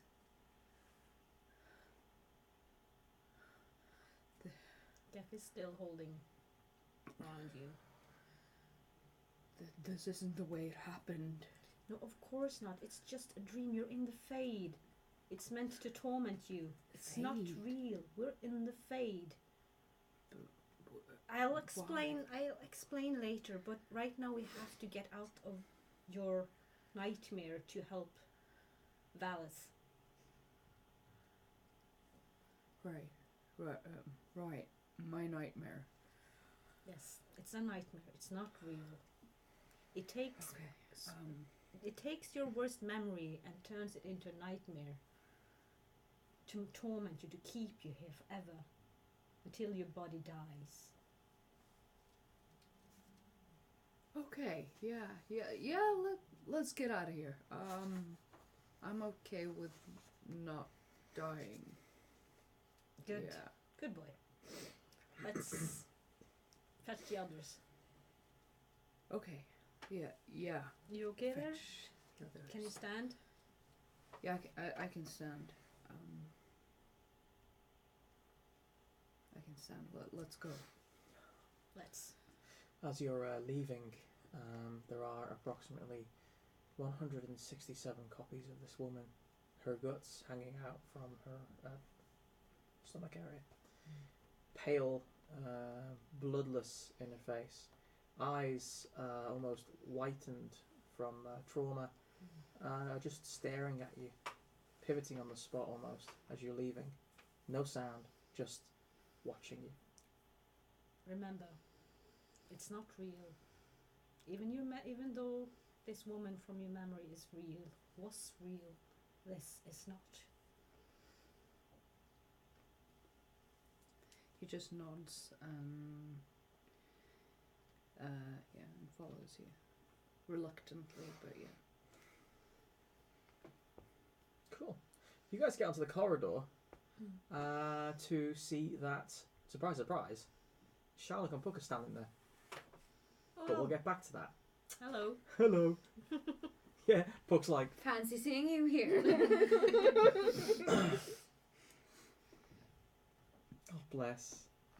As Lucian says, and there is wind in the sail of that ship. Oh, this ship. Yes. Oh, the Yudai art says, I feel tricked by all the Gaffy kind of fan art now, but oh my god, that was beautiful. Hey, Best hey. bromance. You ain't seen nothing yet. Teenagers. He's like in excuse love me. with everyone. Yeah, hormones. It's like in love. Yeah. Yeah, sure. Don't tell him that. No. No, sure. It's night, no serious. It ain't over until the wedding episode, okay? You better believe it. Meanwhile, in Fake or Like, It's not this, fake. It's this real. must be like the third time now you've mind blasted the same fucking Yeah. apparition. Yeah. For the sake of expedience, I we're just back. keep crying out Firrell's name, like, Firrell! Snap out of it! Damn it. Feral's executioner. 9? Nope. 9! 9. Right, clearly I'm not doing this right. Do you want to watch your young friend die over and over again? Because that's going to happen once I stop killing this executioner. Come out of the shadows, Firrell. It's a dream. It's not real. It's not really happening. You look behind you. She's probably sitting somewhere behind you, just looking. Mm-hmm. No way. Oh, hey. So, have you been awake all this time? No. What is this? Why are you just watching? If we try to walk out another door, we'll just end up here anyway. No, we so- won't. Yeah, I've tried several times. So That just means that you're not awake. It means you're still dreaming. yeah, I know. Yeah. So try to wake up. Why? Because you don't need to be here, and if you stay here, you'll die.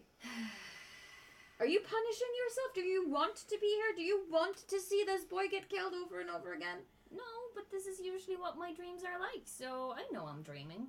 Yes, I'll but wake this up isn't. eventually. No, you won't. This is a different kind of dream. You're in the Fade. If you stay dreaming, you'll die. Your body will die because you'll be trapped in this dream and you won't wake up. I mean, the scene... I kick her.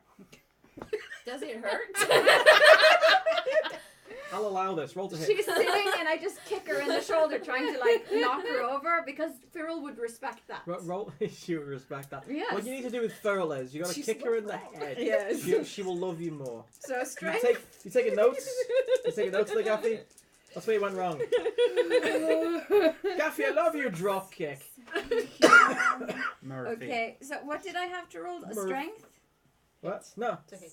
it's the hit. So I guess it's Dex. dexterity. Dexterity, Plus okay. So that is a 10.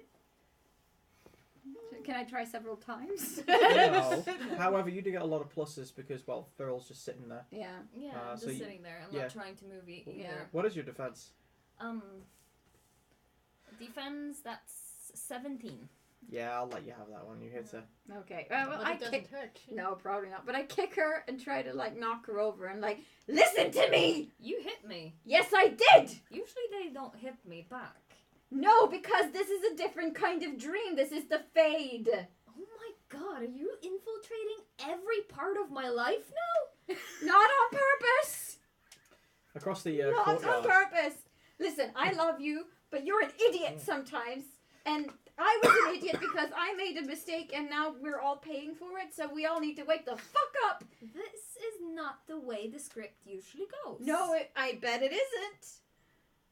There is no script. I'm actually here. If you don't wake up, Okay, I'm gonna test this.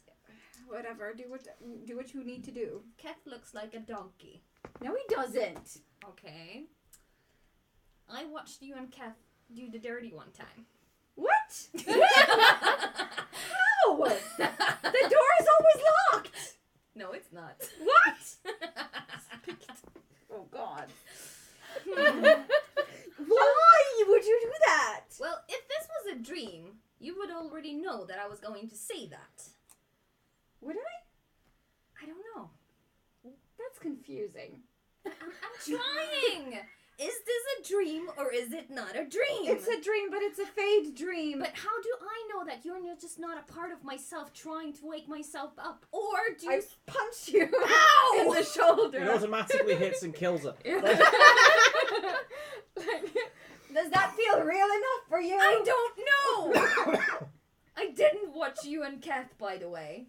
Oh, thank goodness. Are you real? I punch her back. Ow! I'll allow this. You do actually hear some sounds of what sounds like crunching popcorn, although it's not popcorn, just for the sake of aesthetic. Across the courtyard, over the heads of all of these suddenly very silent crowd. The crowd is basically just standing there now as if they don't know what to do. Over their heads, you see the three figures that you were speaking to before. Mhm. One of them's like eating like what looks like a sticky toffee apple or something. She's munching it. This is much more entertaining. I know, right? It's so good. It's so lifelike. I That's hate my you. family, by the way. I figured. They seem like complete ass hats. Oh no, they're nice. Really, the little monster who stepped on her father's foot and broke She's it? my best friend and my sister, and I punch you again. Ow! How long do we have to wait in the corridor for this? For the sake of I don't shenanigans, know. I failed my willpower twice. for the sake of shenanigans, Wake up! in the corridor, as you guys are looking at each other, you hear people going "Ow!" behind one of the doors. Puck kind of just looks at the door. Should we help? I would. Should Like, shall- Gaffy needs your help. Because if you don't wake up, then, well, we're fucked. Because I cast a spell, a ritual, to try to locate Keth because I thought I could manage. I thought it was safe. And now some Leviathan has got some tentacle things swirling around my legs.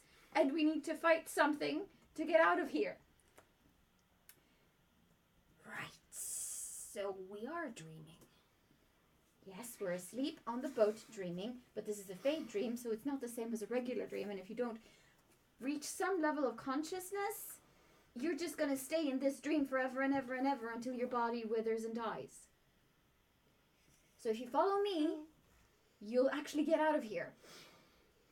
Okay, but we'll just end up in this room again. No, we won't. So I'm gonna follow your plan, but we're gonna end up in this room. No, we're not going to end up in this room. Excuse me. What? The executioner is just looking down at you both. Yeah, so. How dare you speak? Be gone! Yeah, no, he doesn't disappear. I mind blast him again. Fuck you. Oh my fucking god! What did you roll? 2 1s and a 2.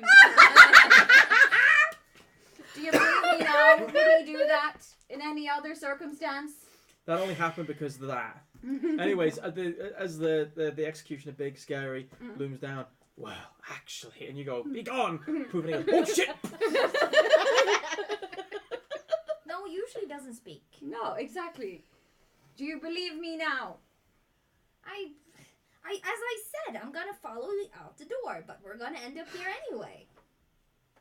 Can I mind blast you? Maybe that'll wake you up. I don't know. Will it? I'm not sure that's how the force works, but let's go with it. Roll Constitution. It's the fade. Is it strength? Stamina or just pure constitution? Stamina. Okay, so that's 5, 10, 15, 17. Ha! 18. See that now you know how I feel. Yeah. So the mind blast hits you like a ton of bricks slapped in your face. You fly across the courtyard, making all of these crowd figures disappear as you basically collide with them. You manage to get back up on your feet pretty quickly, but suddenly this whole scene seems very different in your mind. Where are we exactly? Well, this is Valroyo in a memory. You're dreaming. It's a fade dream. And it's repeating itself over and over because you're punishing yourself or the nightmare is punishing you or... Anyway, we need to get out of here or we'll all die. Yeah.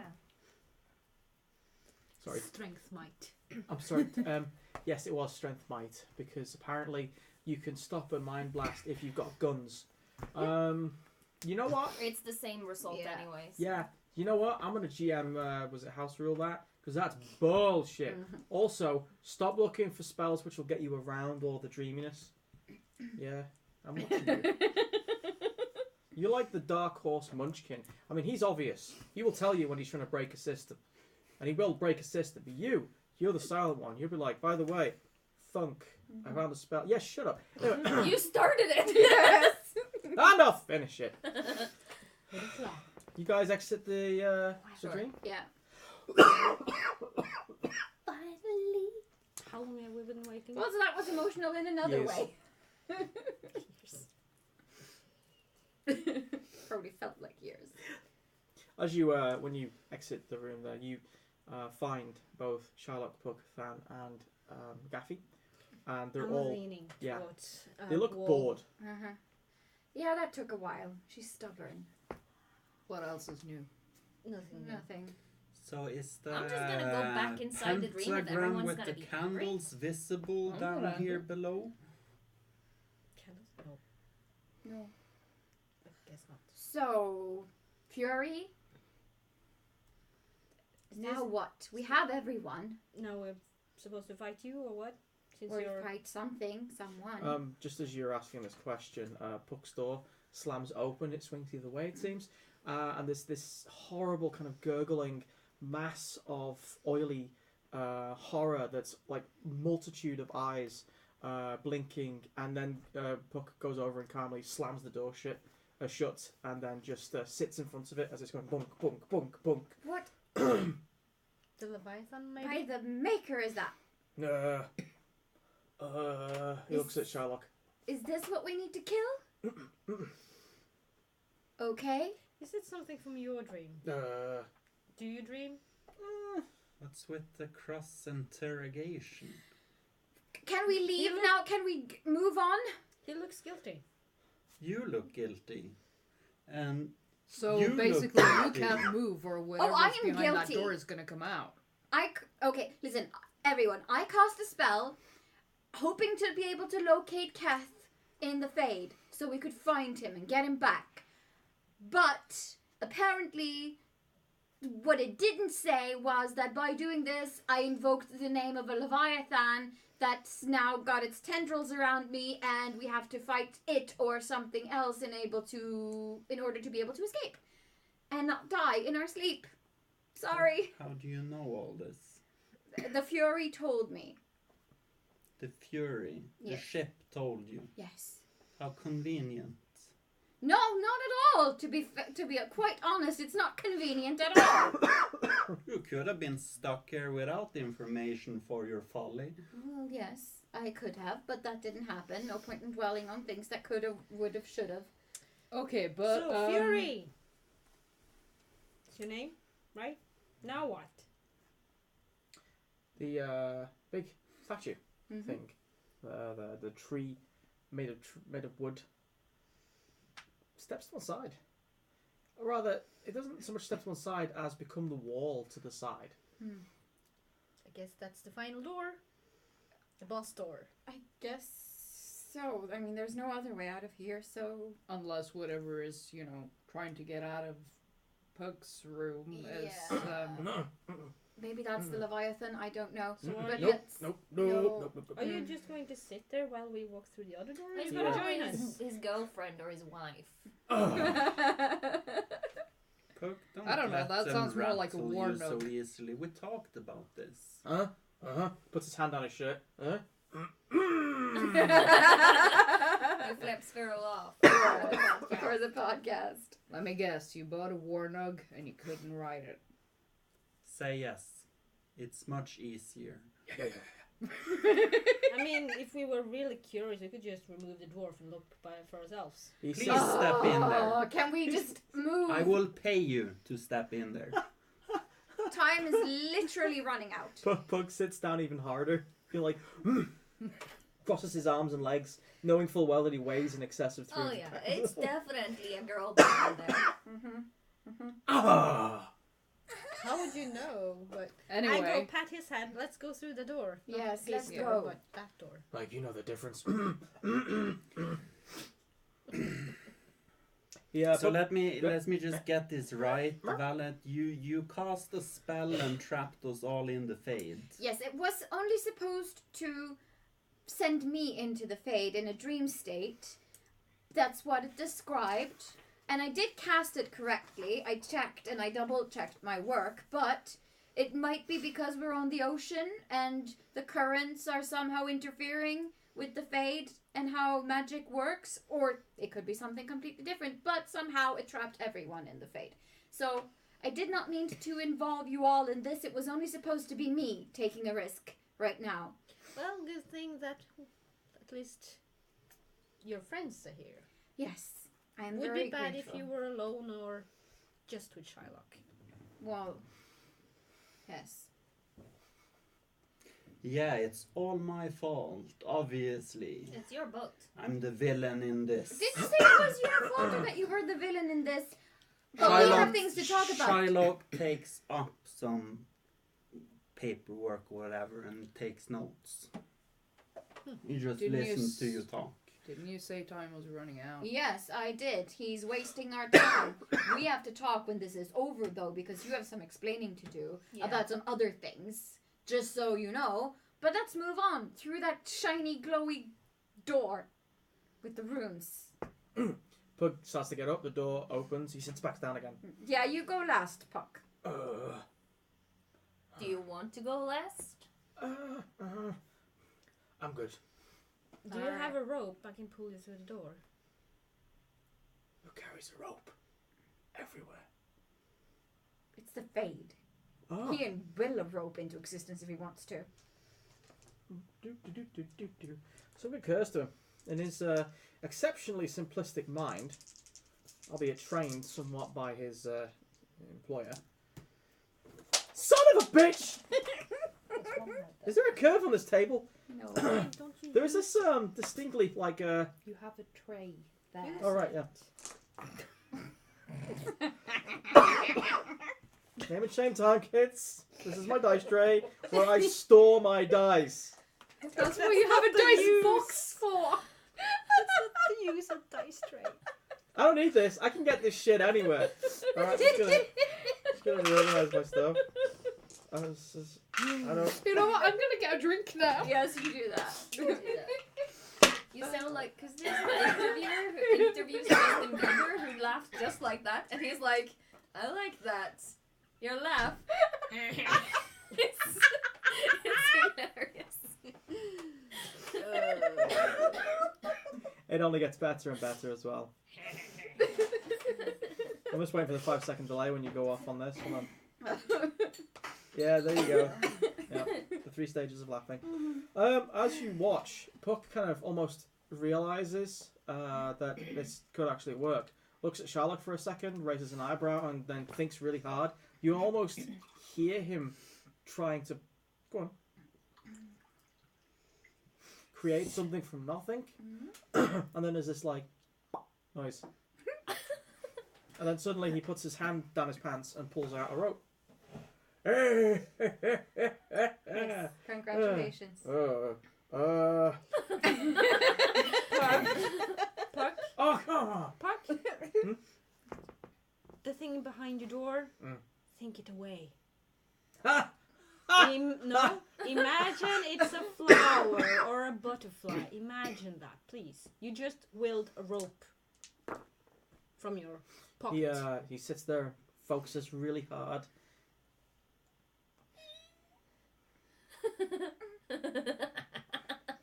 We better move before that starts to Did he smell. focus with his ass? He opens the door slightly, and suddenly it bursts open, and you see this almost this like Half-Life style tendril coming out and whipping around like it's suddenly a sword. At which point he slams the door shut. The tendril, which was made of this oily substance, flops to the ground where it sizzles into nothingness. Just holds the door closed. Nope. Oh, you just. I tied a rope around his waist. Oh, hello. We'll pull you through. We go. Yes, we go through the door and pull him after us. You don't see it as you scale the steps, but Puck starts screaming, and behind him you hear this.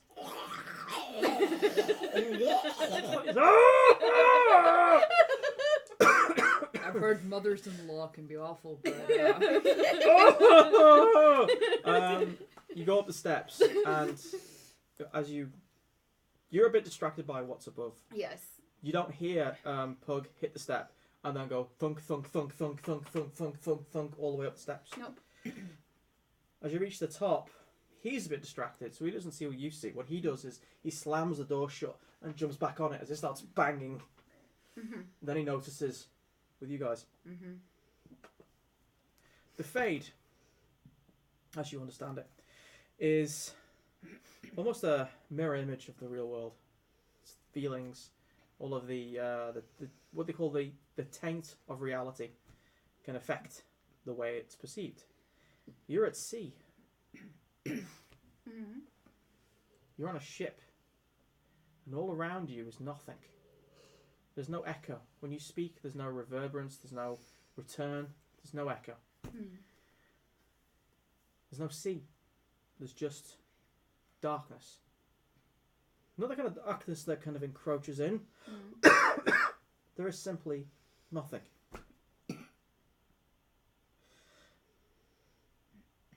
The Fury, the Wind of Fury, the spirit of the ship, is by your side. It approaches from below as ever. The Leviathan. Aye. Are you prepared to fight? I'm prepared to fight, but before we do, how do I find someone who's lost in the Fade? How do I locate them? Do I call out to them? Do I try to sense them through the magic of the Fade? Like, do you have any knowledge of this at all? I am just a ship.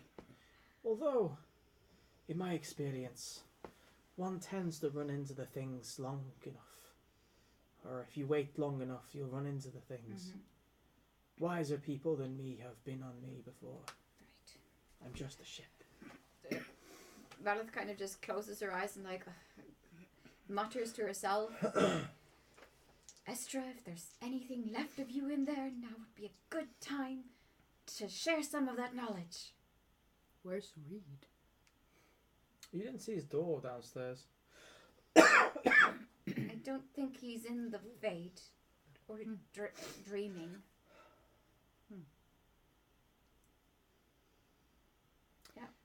Yeah. The creature that comes from below has 3 heads.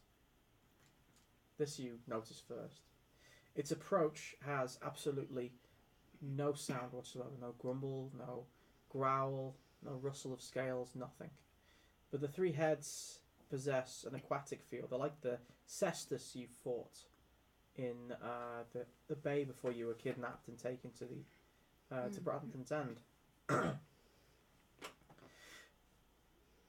All 3 of them have a different feel to them. One is ice. It's got steaming cold coming from its nostrils. The other one is black with a vapor of green coming out of its eyes, or where its eye sockets usually are. And the third one is simply grey, teeth as long as a mast of a ship. There's no announcement, no conversation. This thing is the apex predator of the Fade and the ocean. Roll for initiative.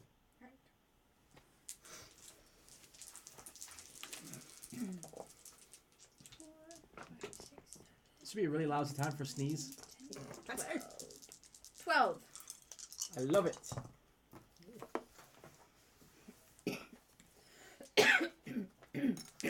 Let's see. Who got below 10? Dexterity. Plus your 3 If dice. you have initiative also. Yeah, just for anyone who's curious, Riora just showed me. Tanya just showed me a piece of artwork that was drawn by Riora of 2 characters getting very close to the boom boom. I'm an adult. No, it's just very cute. Check your messenger, Rick. I have a message.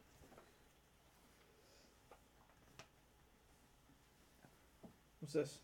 Please kill me. Let me go. What? You're currently enemy. Move away. Don't fraternize with the enemy. You're mean. He's in character. I like how this has the colour of red lyrium. Oh, that's going to be amusing. No, Than, you have much to live for. Stop. No! Well, Violet could probably drink it and be just fine. Yeah. Throw That's a like willpower elf fruit. then. That's like Yeah, elf that's fruit. elf fruit. It's a healing potion or something. Mine's sewage water. It got chunks Which in water? it. It got chunk. Yeah. Sewage, Sewage water. water. Sewage. Chunks. It's a swamp potion. So, 10 or below. 11? 12? 12. 13? 14? 13? 13.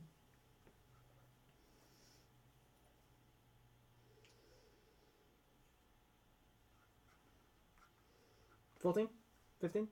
16? 17? 18?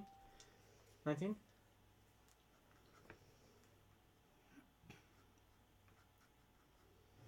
20? 21? Oh, damn it, roll. 23. Thank you. Oh yeah, that's right. What? Litrogem says Than has already ingested red lyrium. Yes, he has. You rolled for it though. Yeah. Oh, I said you didn't need to. That's right. Right. So, well, that remains to be seen then. Chin chin. Come play.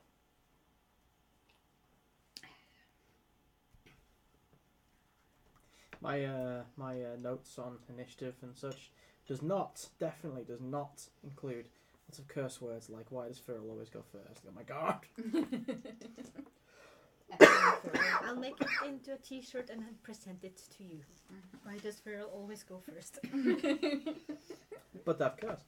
Feral first. Feral for president. Help. Yes. Your arena is essentially the deck of a ship. Yeah. You're at the middle bit. The 3 heads are essentially suspended above you. Oh, it has 3 heads. Yes. Wow.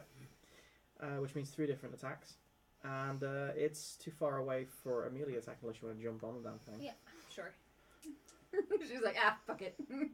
She's not completely convinced this is real, No, is she? I don't think so. I don't know. We're in a fucking dream or something. Yeah. I don't So believe in ghosts. How can I believe in the fate? before we begin this, for the sake of anyone who needs it, let's do a toilet break. Though, Yes, I think so, because this might take a while. this is a boss battle. Yeah. I'm also gonna. And we've been playing for 1.5 hours approximately, so That's cool. it's a good time to take a break. Yeah. Oh, Oh. we heard that. I think he was referring to himself when he said, for those who need a break. Yeah, probably. It means I'm gonna like, find my. Also love that your cheeks. drink matches your hair. yeah, I didn't think about that. And we're both It just blonde. struck me. Yes. Yeah. And you're a redhead. Yeah. Our drinks matches us. Yes. You'd think we'd thought it out, but we didn't. No. No. Happy queen drink. For the record, rewrite that drawing was really cute. It was so cute. Yes. Yes. I got surprised, in fact, that you would go that far. Why not?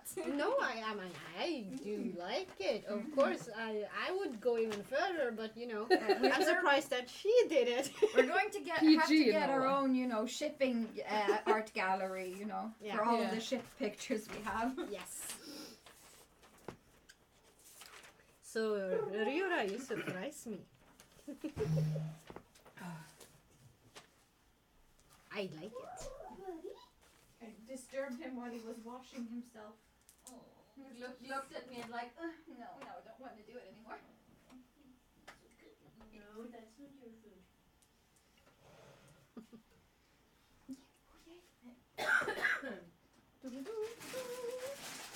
I need to pee. You need the pee-pee.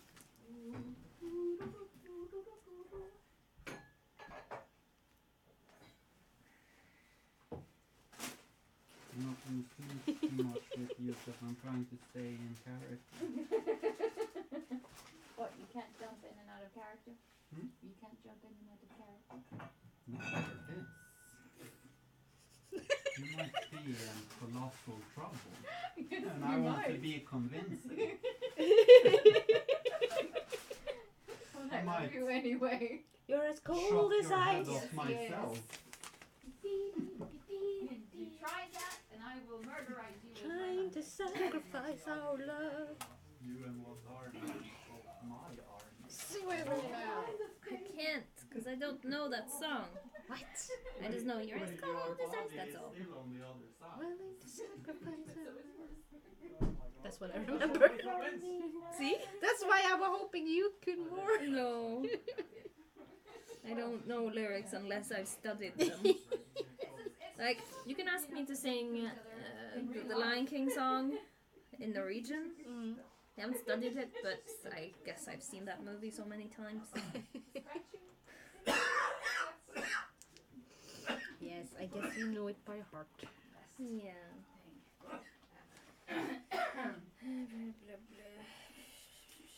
Dirty fighting, yeah, that's what I'm looking Is the toilet open? No. Fine. Shut up. Who's next in line? Ole først, og så er det meg, og så er det deg. Right. And then there's me. And then there's Ben. That was really good. Should be gonna chop Shug's head off. Did you like it? I'll chop your head off and then you chop my head off. Yeah? Fair deal. Toast gonna work.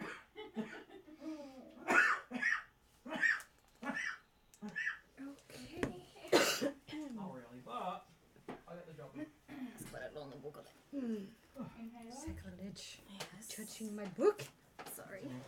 You're fiddling with my book. I can touch someone else's book if you'd like me to. No, I What want time you to touch walk it. in? Touch my book. I'm Touch touching it. it. Feel it. I want to touch it. This all the touching I get from Feral. About as close as I get. This is as close as I get to her touching anything that's mine. Are we I still can touch recording? you. Ooh, my shoulder. Touch me. Ah. I want to feel your shoulder. Wait, what about it? Your shoulder next to me.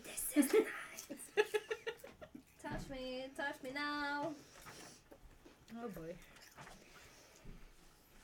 That was not me singing with my real singing voice. That was me singing with the With your- voice that I'm sharing with other people. Your nasal voice. Right. I can sing nasally if I want to. Yes. Do it. Nope.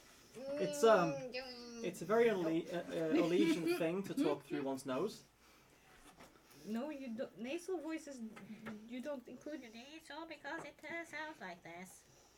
Again, It's Elysian. like Fran from the nanny. And yes, that is correct, Luthergem. That she just says, no, that's not your food. Must be one of the most frequently uttered phrases in this household, along with, God damn it. That's not Yeah. your food. Well, That's she's because not wrong. That's because of cats. Yes, cats. Oh, cat shit! Stop it! It's not your food. That is not your food, that is Rick's toes. What? Toe jam. Hell yeah! I can use dirty fighting as a Ah. free action now. Right. So I'm gonna try to daze him. Dirty fighting. There you go. Dirty girl. I don't know where to put it now. No, you put it Has underneath me. Shyla's been in the Your face? shit. Where are you going? Gonna get something to drink. Okay. You're blocking my way with your head. Technically speaking. When you dream, you're in the fight. Yeah, I'm tired. Yep, sure. So, Is the toilet free? Yes, it's your turn. Yes. you were just having a very happy And then it's my turn. Remembrance. until, magic. Again. That blasted magic all over again. Yeah. And reckless magic at that. Such magic, much reckless. Hmm? Such magic, much reckless. I think that's my fault. I don't know how to work your thingy. Yeah, I don't know how to work this thing either. Well, I'll do it for you to touch I can't seem to, disregard the hold out facts of this situation. One mage, based on their own greedy ambitions, has trapped a bunch of other people in the Fades and summoned the Leviathan that wants to kill us. I'll be pissed too. Could you pass me the plates behind you? Apparently this is my plate. Because Well, I wouldn't say greedy, but I would. selfish, yes. Are you sure Greedy, it's your plate? not so Do you have a much. spoon or a fork? I had a fork. Alright. Greed implies I want to get more. yeah, but greed implies what's the word? I'm not getting Objects married. or like material belongings, if you will. Well, That was just so perfect. if we define it as such, sure. My cake did a But 180. object isn't the only thing with value. Oh, that was like a song. Also, I dare say that Ballet's motivation was more desperation and a wish to help. And if wishes were horses, Then beggars would fly. yeah. I have no idea. Well, what we're beggars talking would about, ride, though. technically, but I like fly better because I like Pegasus. Yeah. But yeah, Does anyone else want more pie? Before we. I'm good. I need the toilet though. I'll have some more pie. Ola That's wants the more pie. Ola wants more pie. All right. These are the last pieces. The last pieces. I think, so now we got a big piece, face down. Yeah, I think it took a 180 and It was- planted itself If I on didn't my know any plate. better, I would have Just like said it on this. purpose. It's like a fuck you, Phil. But it's fine, I don't want to get married anyway. You're so extra. Oh, Yeah. wow. I want to do things opposite. So it kind of fits me. Opposite person. Hell yeah. Negative girl. Men var det med vilja eller bara skedde? Det bara skedde. Ja. Det var jävligt artigt. Det var bara dumt. Har du ditt fat der ute, eller? I have no plate. It has Ok, been... da var det andre Står den? fatet som lå der borte hans. Ja. Vad står det? been Ja. Fordi rinse it står här. Where was it? It's the one in the kitchen. Right. I've been unburdened of plates. really good. It is very good. I just wish I could slow down to enjoy it. This is not the spoon I was using last time. Alright, let's just... I think it is. It's not. I recognize the spoon I used. Alright, This then is... you can get a fork instead. Give him a fork. I think I've got a spoon here. There's the spoon I used. Whatever. Rick has the spoon. Also, you're sharing spoons now, are you? Where did you get that spoon? Phil turned you down. Shut up. Yeah, but you know, Phil said no. Oh, hey, Pharaoh got to see her family again. Not wanting her, making her want to go home at all. Yeah, they were assholes. No. Maybe to Valeth, but not for Pharaoh. Difference of opinion. Yeah, maybe that's where she got all her assholery from. It's her norm. Where she grew up. I like the idea. It's like they're ass hats. Not to me. What did you do wrong? Don't insult my sister. We assaulted your keister?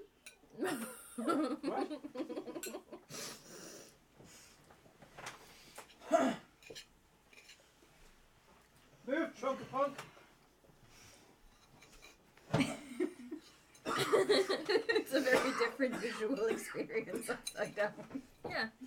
Looks nice though. Yeah. Tastes just as good this way. Oh, And yes, Lutragen, Why? please give Arthur a hug for it. Crash keeps lying down in front of me. Okay. He's hoping you'll give him snacks.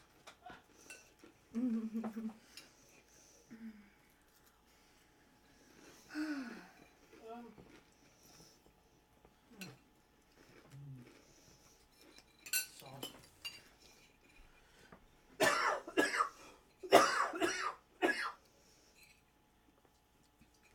I'm just gonna take a picture of the screen so I have it in my library. Doesn't rhyme.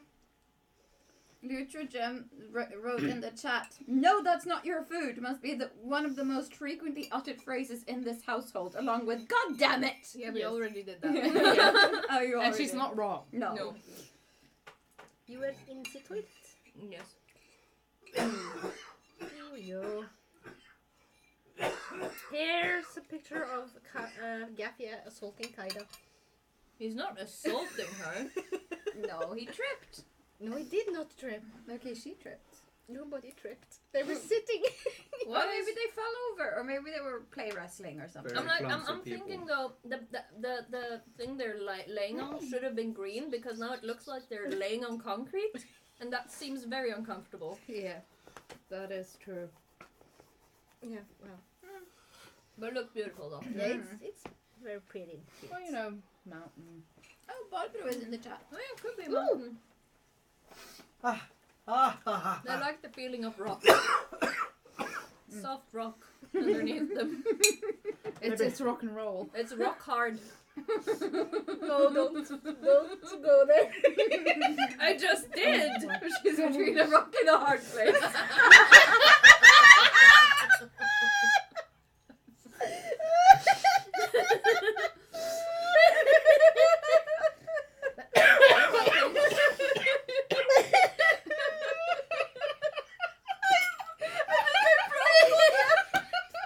There is not enough cocaine in the world. Please, yeah. I'm not really sure I get the joke. Lying on concrete, Gaffy's penis. Yeah. Between a rock and a hard place. Okay. He's too much in character to care. Raging dick. He will never understand. Wood. Well, not wood, more like stone. It's very. Gaffy's rocking it. Is it full tumescent or non-tumescent? I can't remember. Rigid. I'm full of sexual innuendo. It's just that I get, salt from this one when I do, so I don't. Not always. You always have to make things sexual. That's how That's when we're talking about romantic stuff. That's what hypocrisy. See? No. Poor guy. Don't regret that. No, don't. That is the sound of It's a hypocrisy. beautiful drawing. It's Yes. a beautiful drawing.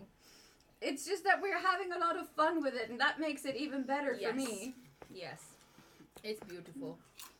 It's more that we're kind of teasing, Gaffy because he's becoming a much bigger, prettier, Much bigger. decent big boy. I don't know how to. Like, he used to be Bigger 12. boy? I don't know. It's weird. And now Feral he can't handle it. spent No.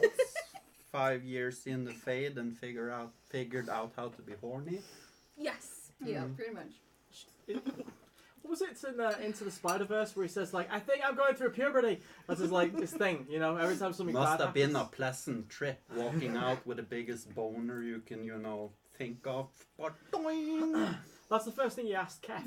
Yeah. Afterwards, it's like, by the way, Keth, what? What is this?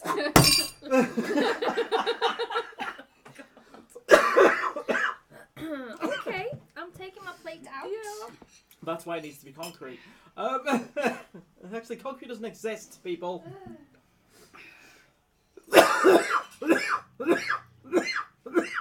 Barbara asks if there is purple on the table. There's not purple on the table currently, Barbro. It was left at home.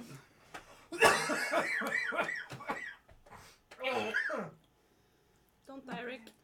It has not yet Do you need a become a routine. Although now I wish I had it. What is I it? don't know whether it's from the spell. Hmm? What is it? What is what? The purple. It's the alternate she made for Oh, me. right. The dice tray thingy. Hmm.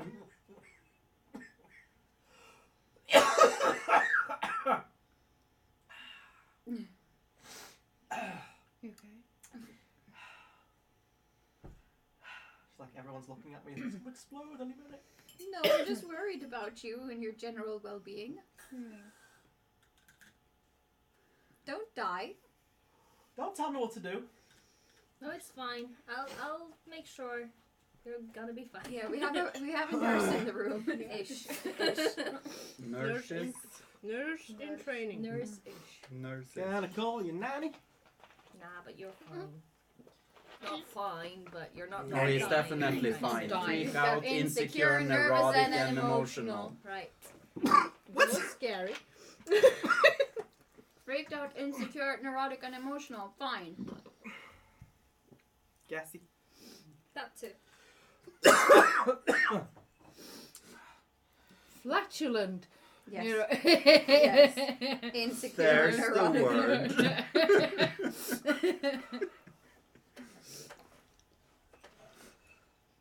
Who is killing me?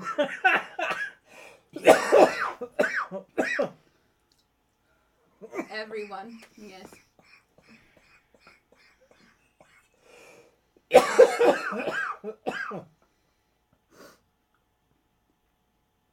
I don't know if you ever tried it, but sometimes when I cough, I forcibly cough more violently. That would not help. No. No, I actually do that sometimes. It's Yeah. Not in No. this case. Not in this case. No. You've been there, done that, I and got that the didn't contact. work. Lucha Aw. Gem is telling you not to die in her strictest teacher voice. It's a lot of commands. We'll wait for you. It's fine. We have time.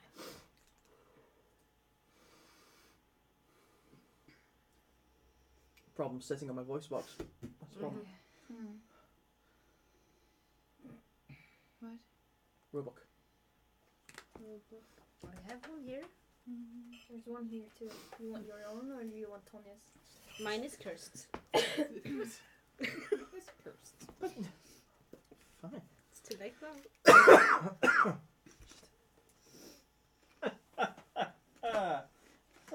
Fuck. Or rather, god damn it. Yeah.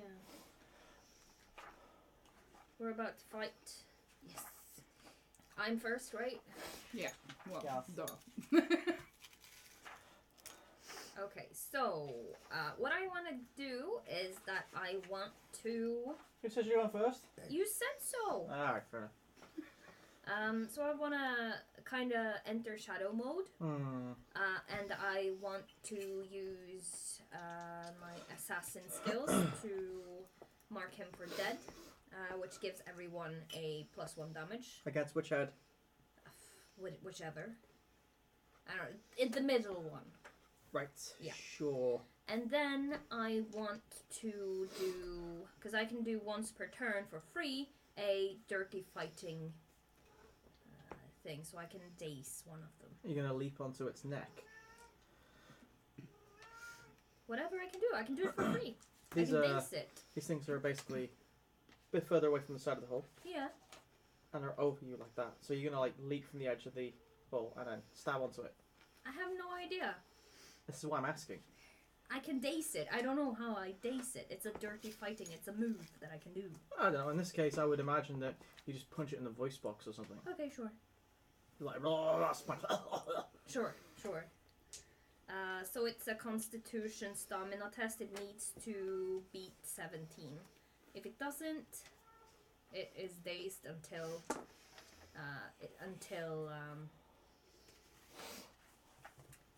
it can beat it, basically.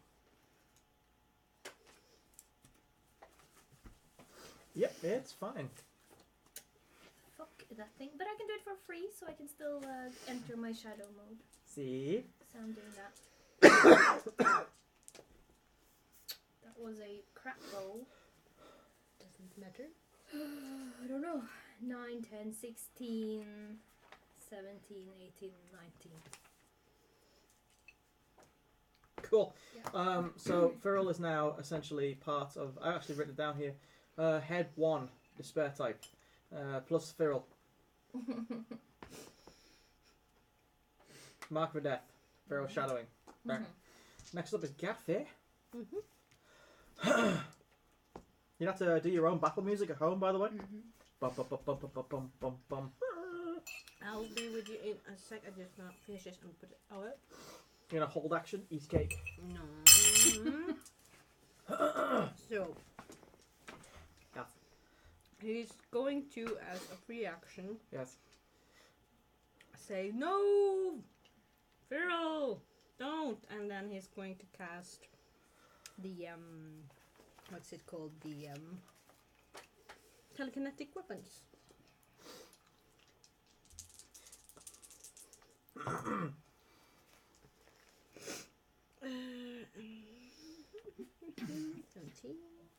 See, before it was, I want to cast flame weapons. Next turn. 10. It's going to be ice weapons. I hit the target number. It's Well, now, of course you did. It means everyone gets...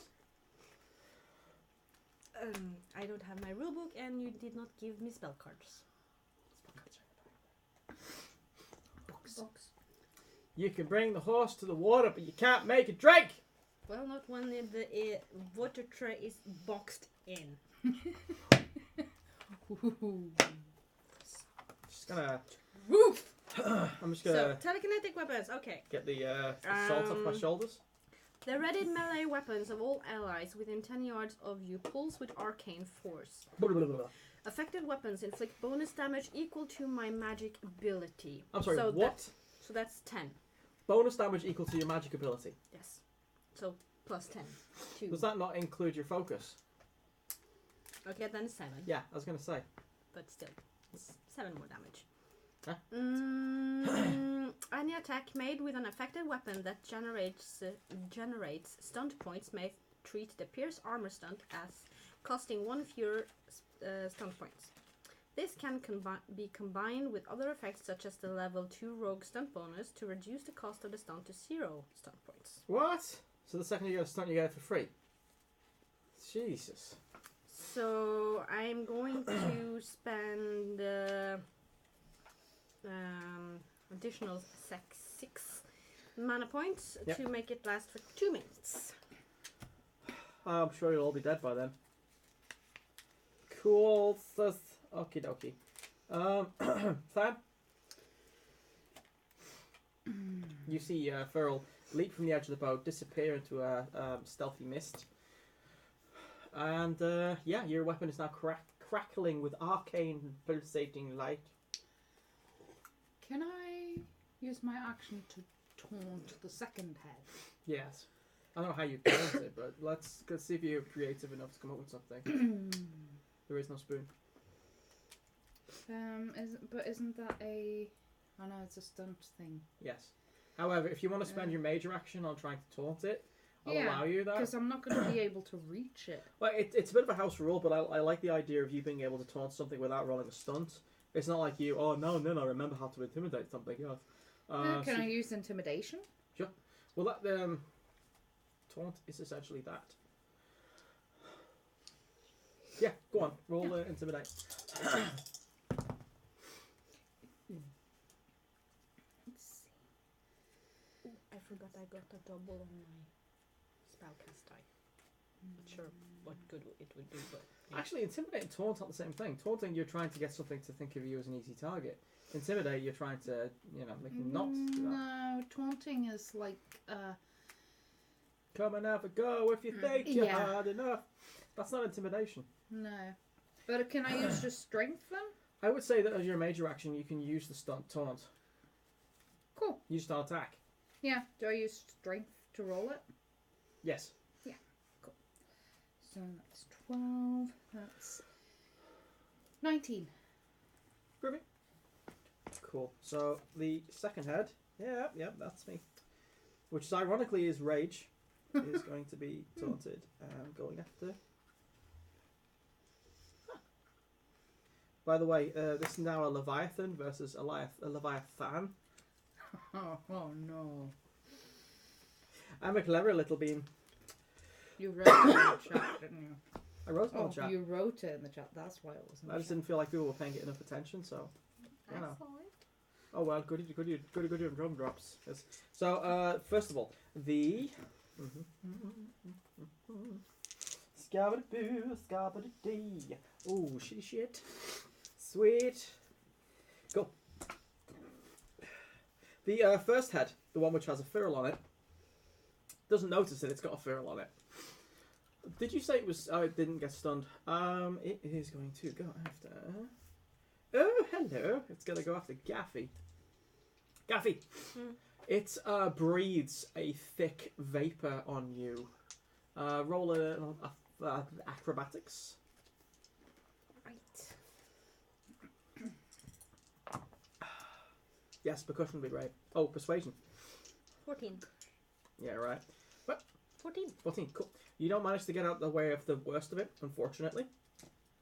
You take 24 damage, plus, and that is not piercing or penetrating, so you can deduct armor, plus you also need to take a willpower check. What did you say, 14? 24 damage. 24, okay, so that's 19. Yeah, I don't miss Ness. I remember him saying, I got like 11 points of armor, so chew on this. Alright, 10. And willpower is it? Self-discipline? Yes. Well, actually, morale, I think, would be the best one. Okay. Okay, she says. She hasn't got 19. 19. Awesome. You just managed to shake off this unnerving feeling of total and utter dread that's trying to creep up on you. Only just, mind you. The second head goes after... Oh, shenanigans. Your defense is not enough. 13. Cool. Who's this? Yeah, you take a total of 32 damage. Can I deduct with armor? Yes. So that's 22. Yes. This head, which seems to be boiling from the core, comes striking down and takes a rather large bite out of you by flinging you across the deck. Damn. What are these heads attached to again? You can't tell from where you're standing.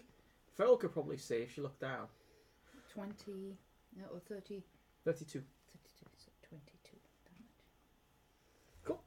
And finally, the other one. Ooh. That would probably be... Yeah. Oh, Monsieur Sherlock. Hello. What's your defense? 15. Yep, still got you. Scabba-dee. That was a good nice. That was a very savage roll. You take... Yes.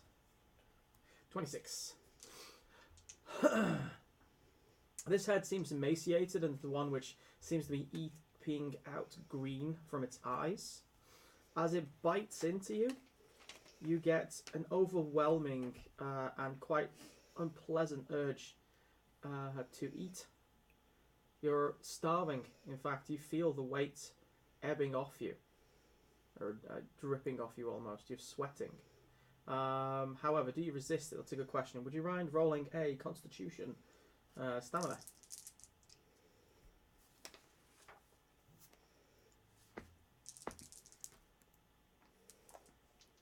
That is 6. 6. You are, unfortunately, affected. Sorry. Basically, it means that you have a -2 to your rolls next turn. What now? -2 to your roll next turn. Sorry, I'm trying to speak through sneezing. I'll try and wait until you're done next time. Sorry.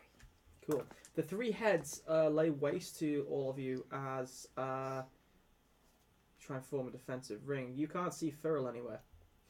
Fan is trying to do what he normally does, which is take hits for other people. Gaffy is trying to lay up support for everyone. And it's now Shylock's turn.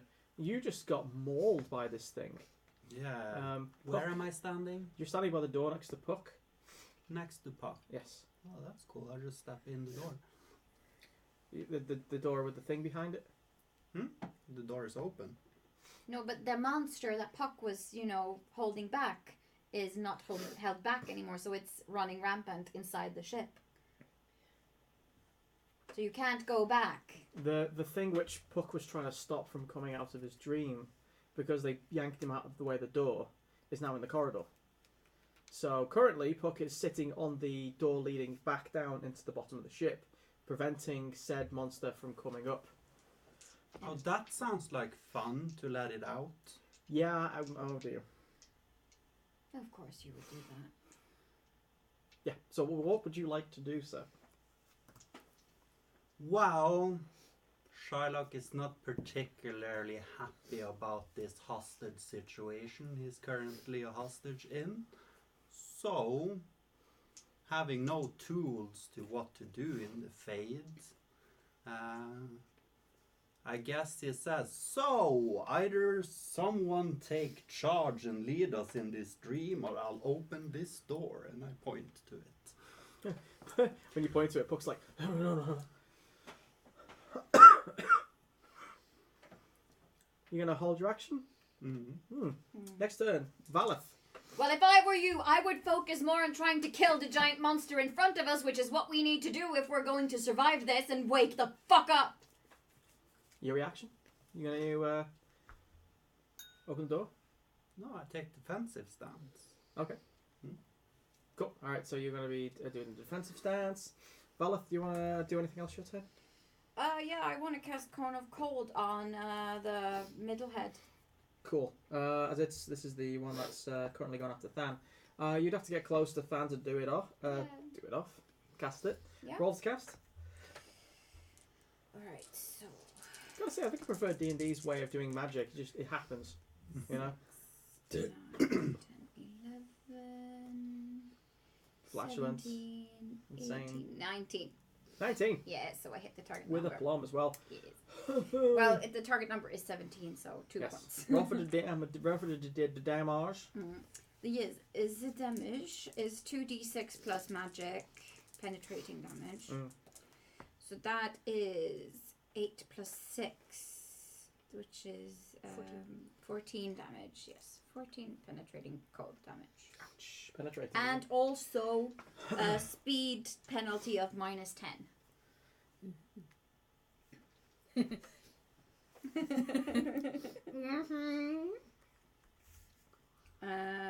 If you fail your stamina test, that is against my spell power. Which it does. Yay! Got a pretty high magic. Yes. My Yeah. That's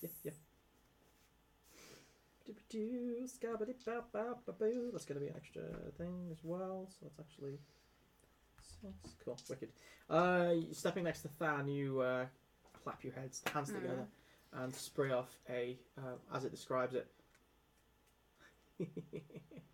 Eirik Melistal. Hello. Have a good game. Just checking in real quick. Have to skedaddle very soon. I like anyone who says the word skedaddle. Yes. Daddle skidoodle, your dick is now a noodle. I did like people who did. And you just ruined it for me. Hi, Eric. You put your hands together and form a tempest of sheer low temperature, which puts a lot of frost on this head, which is good because if you did this against the despair head, it wouldn't have made a difference. However, this one, you did a lot of extra damage to because its whole essence is one of rage and heat, and you're chilling. It's like, chill, fucker. Essentially causing this creature a lot of pain. Moving on to back to the top with Feral. Do you want to you're going to hold on to your defensive action? There's nothing I can do. It's outside of melee range, and I only have a sword. Don't you have a crossbow? No. You are in the Fade. Would you like a crossbow?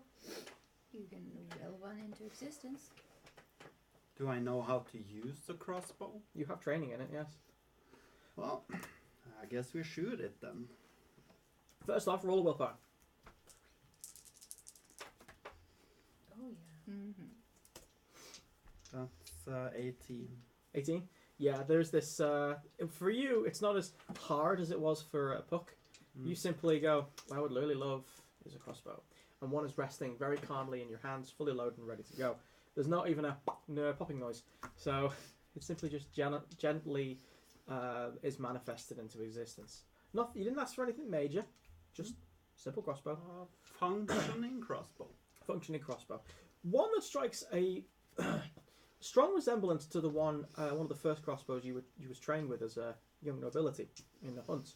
Probably makes sense. I would have a clear vision of this anyway. And that helped. That helped a lot, in fact. Yeah. Can I have my book? No. Yes. Heavy book. Yes. Right, roll for dexterity. Now you want to add that to bows if you're focusing it. If not, don't worry about that. And that total is added to your dex ability. You rolled a double. Oh shit. Not triple. Actually, yes. Yeah, but did he hit? But I can use lethality. 12. I have lethality, so... Yeah, that's for damage. Yeah, that's for damage, but yeah. The large target as well, which means it's another +2. No point, I can't backstab this fucker anyway. So any hoot that hits again, that's 12 plus dex, that's 16. I have no specialty in crossbows. No, you don't need it. This target's pretty big. Yeah, your bolt snaps out and strikes the creature in the head. Roll for damage. Crossbow. Which is whatever it says that the crossbow bolt is. There we go. I don't know what a crossbow. I was waiting for that as well. That's my my sheet. I think Jarvia has crossbow stats on her sheet, and I have her with me. So. In your thing. Yeah. Multiple characters for the win. I seem to recall her having Ah. crossbow. Here we go. There's the damage for crossbow. However, 3d6 plus dex. however, Wait. Is that damage? sounds pretty high. No, that's the attack roll. Attack Oh roll yeah, is that's the 3d6. attack roll. Damage It's is 2d6 plus 1. And plus your cunning, and plus, I think, your strength or dexterity. Yes, because you're doing lethality. No, it's plus your strength anyway. You add your strength True, or your... but you add your cunning as well for lethality. Yes. But is it strength or dex? Dex for if it's It's repeating. actually with a firearm. It's actually perception you add. That's true. Yeah, It's perception. because it's all about where you strike with the Yeah. arrow. Perception and cunning, do the Yes. damage. Plus 1. Plus 1.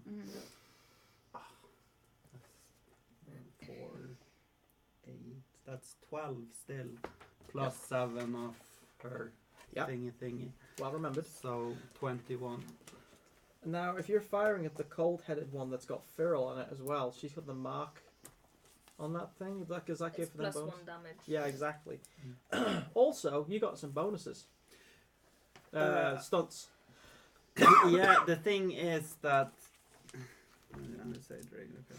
Am I catching this fucker unaware? Good question. No, you are not. Hold on. Fuck it. There's no talents here that would benefit me in this attack, so we'll just move on to the next one. Not at all. You rolled a triple, yeah? Yeah. Yeah, Yep. you have stunt points. Mhm. You have Yeah. 5 points you can use. Basically, that's 5 points you can go shopping with on the stunt table. And that has everything from extra Here. dice when you roll into damage, right up to halving the armor. You can do a mighty blow, for example. That's 2 points, which means you inflict 1 extra 1d6 damage on your attack. Or you can do rapid reload and Indeed. lightning attack, so you can attack again. Yeah. Oh, that's a good one. Yeah, I would do that one. But can I only use one? No, you have points to use, so you had So 4. I do you I have had 5. So Yeah, I do rapid reload for 1. and lightning attack. So And that's lightning attack 4. for 3, that's 4. But you can also do. There's one. You have pierce armor for 1 point since you're a rogue. So you can do. Okay, then I do rapid reload, pierce armor, that's 2 points. Then I have 3 points left and add lightning attack. Yeah. Do it. So his armor is rounded down by half. Yes, it is. Yeah. And you're going to do another shot. Oh, yeah. Then I roll attack. Yes. Let's go.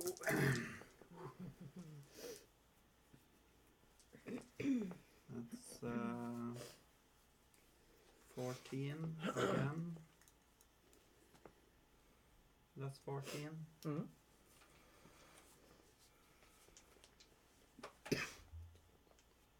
It hits if it's the same number. It hits. Mm-hmm. Oh. Sorry. No, it's quite alright. And for the damage, Lethality still. I love lethality. It's one of my favourite talents. Yeah. Plus whatever the stunts do. Well, the stunts don't give you extra. Well, yeah, you if you did mighty blow, you would have gotten extra damage, but you don't get any extra damage on lightning attack and rapid reload. No, you need it. It basically gives you another chance to get higher than what Mighty Blow would have given you anyway, so that's fine. Yeah, but I also did pierce armor. Yep. Yes. Pierce But armor you, just you means add you just add your perception and your cunning to Yeah. whatever. Yeah, you roll anyways, then. then Yeah. he takes a total of 22 plus Nice. her 7. No, that's just melee. That's just melee. Yeah. Yes. Well, then none of 7. them had plus 7 to begin with. You see, you have to extract 14 from that damage. Also some One of them more were there. half, so or both. I don't know. Wow, that's 17 in total. You actually managed to do more damage than anyone else so far. Yeah, your crossbow bolt slams into the thing's eye.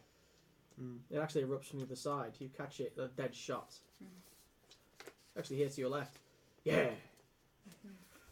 Well, don't just sit there, shoot, Puck. He's keeping the door closed so we don't get. He loyally takes off his shoe and then throws the shoe at the creature. The shoe actually flies through the air and then hits the creature in the jaw. And then the head looks down at Puck.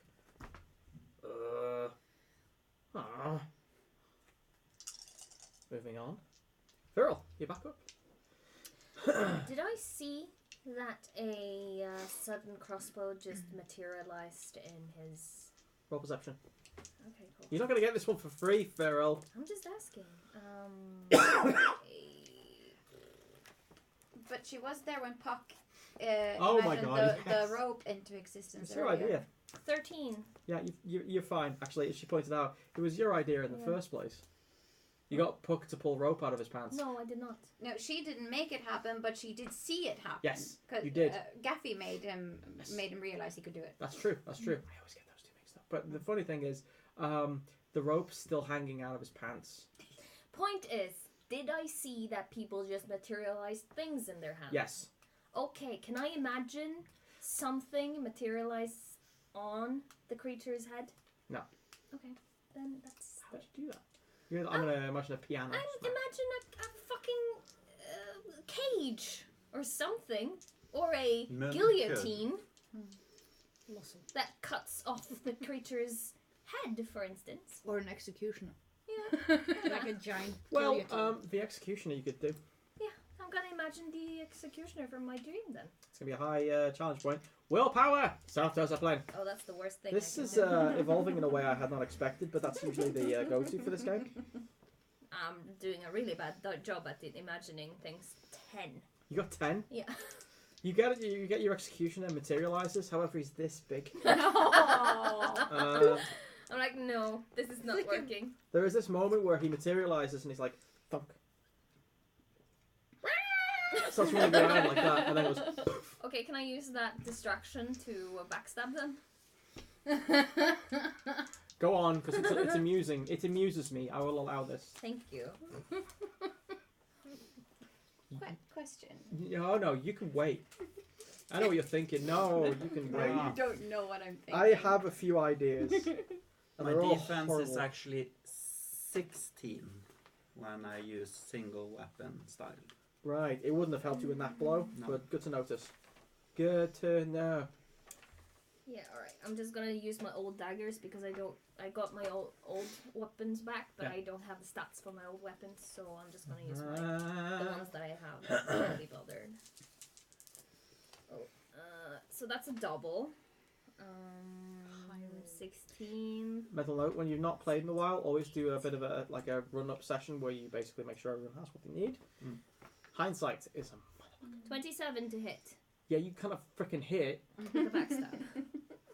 Because she's on top of it.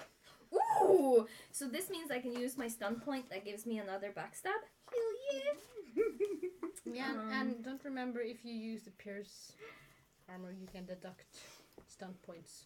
How much it costs I don't know what you mean. because of telekinetic weapons.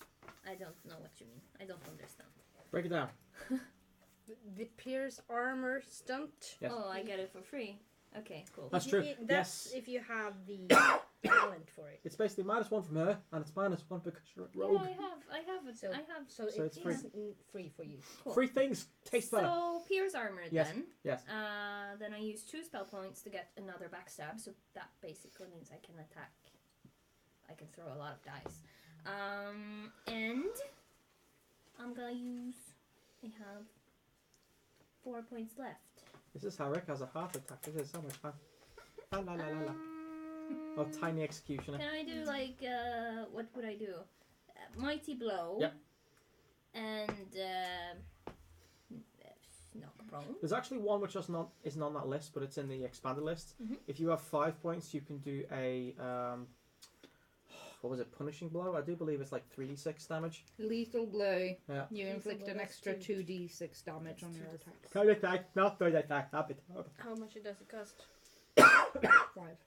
Yeah, I don't She have that. only have 4. Mighty blow and knock prone You is no, you the get ones I you want get to do. +1 to your stunts when you get to a certain level. Yeah, don't you? I've added Yeah. those. Ah, That's- But okay. so extra backstab, Yes. mighty blow, Yes. 3 pierce armor, Yes. and knock prone. Hmm. So That's a lot. Fucking. what? You'll find out. It's fun. 1, It's totes super Two. duper. 3, 4d6. 10, 16, 17, 18. I'd like to see you pull this off as a rogue in D&D. Actually, you probably could. No, forget I said anything. I'm still rolling outside of my dice tray. Would you stop playing with them though? Mm-hmm. It will come up in the podcast. Just don't. So, do I add my dexterity or my strength to this damage? It's finesse weapon, so it's dexterity. Okay, cool. Mm. So I've been doing it right. Cool. 18, 19, 20, 21, 22, 23, 24, 25 damage on one attack. That was including her spell. No, not including. And plus Plus 14 because of 2 backstabs. 2 attacks, 2 7 and attacks. 7. Okay, cool. She basically said that it was 27 7. 2 with 1 attack. That's one attack. Yeah. When are you going to do 2 attacks? Oh yeah, no, I just added all my damage in the backstab thing. Right, so basically everything was in one go. Yeah. Right. So that was... Not included the 14. So I have So- to throw to attack the other backstabs as well. Yes. Okay. Then I'm gonna do that. I'm Just do it sorry, quickly it's now. just so long that since we've done this. Rogues are also exceptionally... like monks in Dragon Age. There's a lot of dice rolling and math keeping. Roll for the Okay. dice. We'll keep it simple. Roll Wait. for... I'm just gonna do this again then. Why? You're just telling you to roll to hit? Because I rolled too much damage on the first roll. Didn't you roll like 2 of your attacks as 1 damage? Yes. So just roll to see if you hit the second time. We'll worry about whether it's worth doing again. GM right. Do it. Just roll. for You dice. had 27 plus 14. Roll another attack. If you hit, that's Then the it's kosher. damage. Okay, sure. Thank you. 13, 14, 15, 16, 17, 18, 19, 22. If you tell me that was a poor roll, I'm leaving. No, it's No, not. it's I'm leaving It's a you. double as well. Yeah, I know. Right. So that Then was I'm a not getting 22 plus 14. 27. 27 plus 14.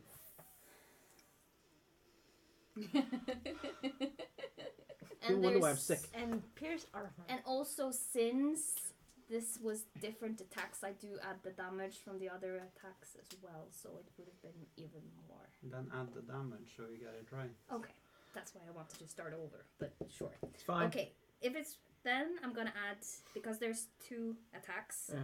so I'm gonna add 2 dice that I get for that damage. Yeah. Because then it will be right. 5, 6, 7, 8, 9, 10, 11, plus double my dexterity again. So that will be 33. Hva du andre da? 13, var det ikke så? 54 damage. That is insane. But that is 1 attack plus 2 backstabs though. But how do rogues do that much damage? They are glass cannons. If someone hit Thurl hard enough, and actually managed to hit her, she would go down like a bag Yeah, of I sent potatoes. you a message. If this is just hate mail, I don't want to read it. It's not. Is Okay. this when I mentioned that I have another attack as well that I can use? But I have activated dual weapon style, so I don't have it right now. But technically, I would have another attack as well. Tonya, I'm having to demote you to subpar OP. You've been superseded. Now she is OP. Do you remember the time I was hasted? How much? Oh god, it's a competition. Okay, let's move on. Please. I'm gonna get PTSD from 1 turn of combat. Ooh, I can daze it again for free though. So it has to try to do a Constitution stamina test, Really? You're and gonna it pull a has to Disney? beat 17. Constitution stamina. Oh yeah. Screw you. That was the one I failed.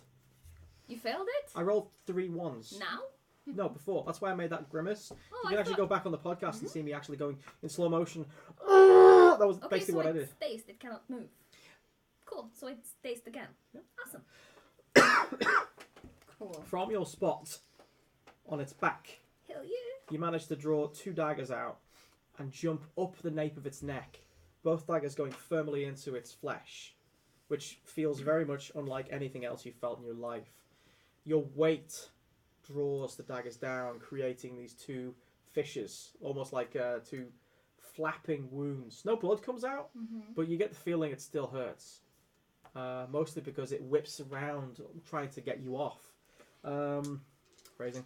Plus, you actually make it slap its head against the deck of the ship, giving it what seems to be like a small concussion.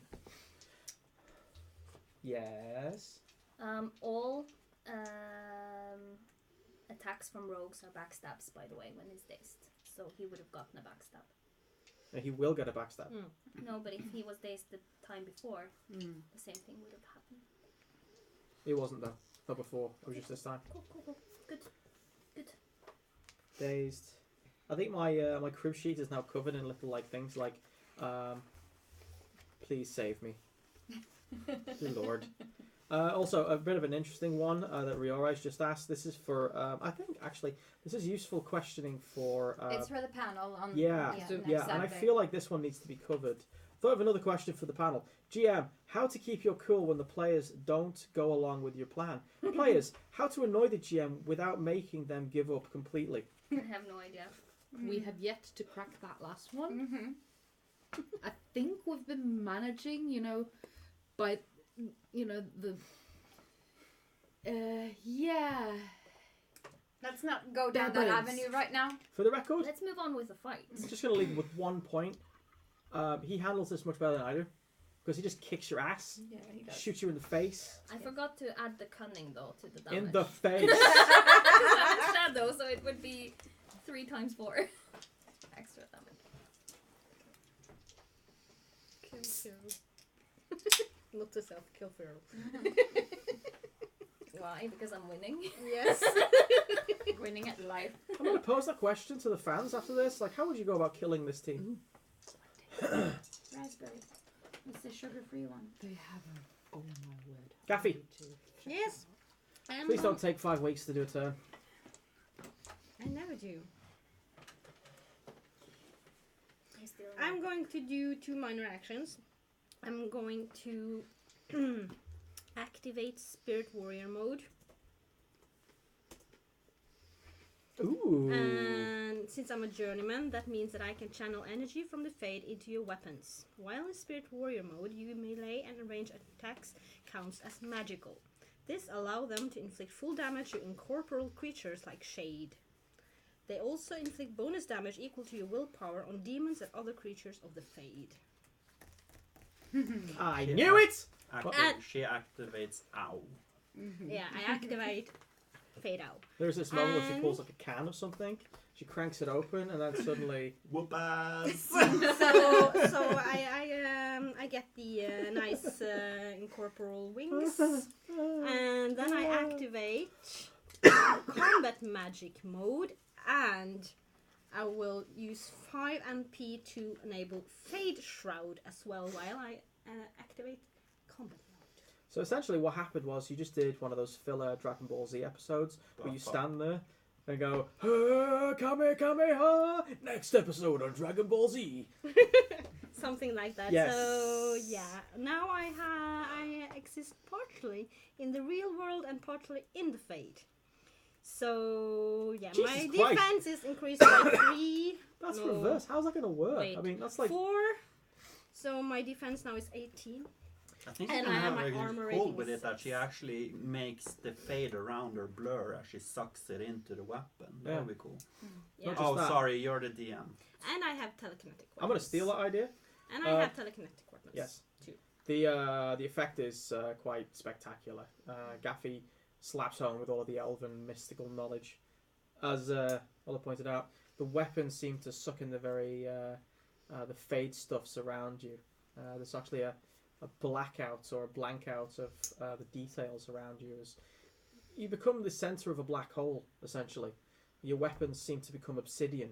Also, at the same time, you sprout white, shining, glimmering wings from your back, and your eyes start burning with the silver dripping light. I look like a ghost with wings. Yeah.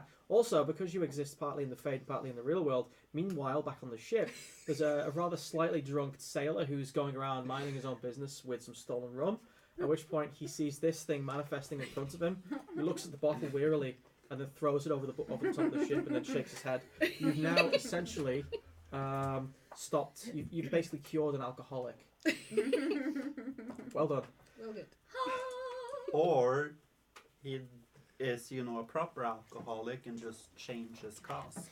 That's true. Let me just roll for it. Nope. He's done. He's on tea and Vegemite for the rest of his life. What was that? Fan. Yeah. Did the second head react at all? The one that you taunted? Yeah. Yes. It seems to focus its eyes on you now. Okay. Was there something I missed? Or was it the one that attacked me? It was the one who attacked you that you pretty much taunted. Is it closer? Yes. Can I reach it with my sword? If you take a jump, yes.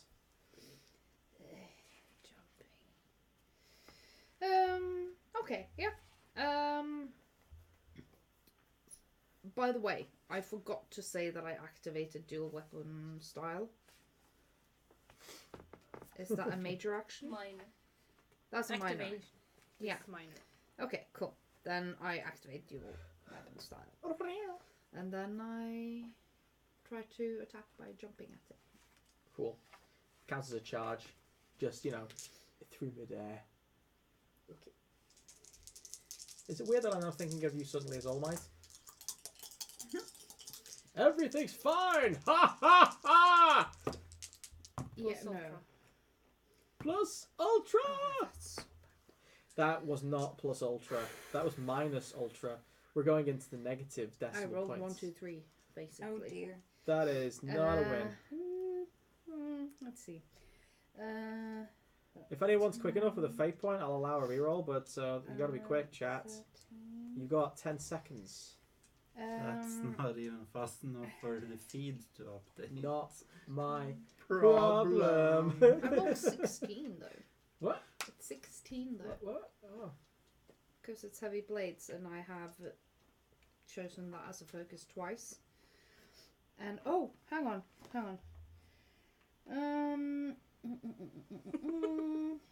It's frustrating this as a GM. I do this as a player. It's like, oh, by the way, remember the rule. It says here you suck. And I get to steal your shoes. Okay, fine. Riorai Jet steps in with a point. You may reroll if you want. Ooh, what's the reach rules? Vault. Reach essentially has it means you have like a double space when it comes to actually melee. Okay, because I get that with Master and Weapon Master. What?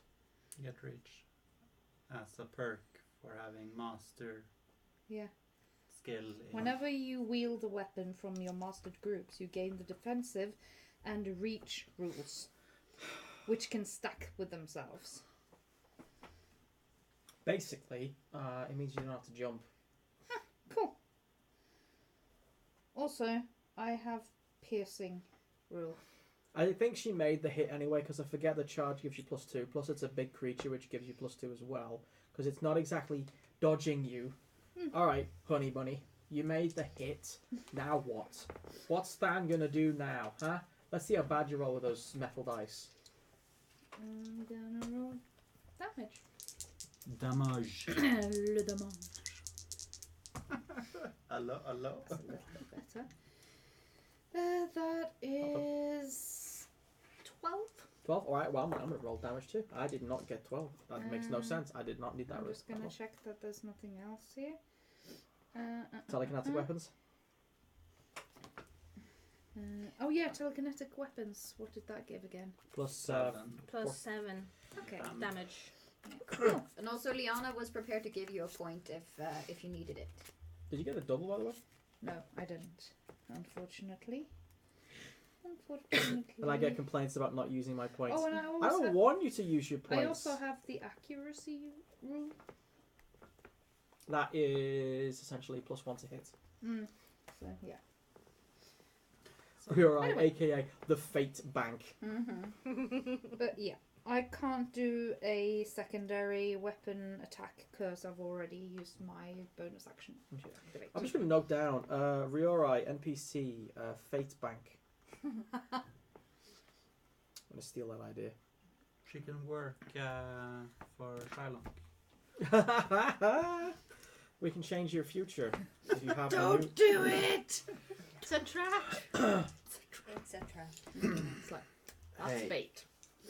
That's bait right there. He literally invented her profession, so there. Crossed armed. He's crossing his arms for the podcast. Oh wow, I can That's have so me. much fun with this. So you caused essentially how much damage? That was Just rolled it. 12 plus 7, so that's 19. Yep.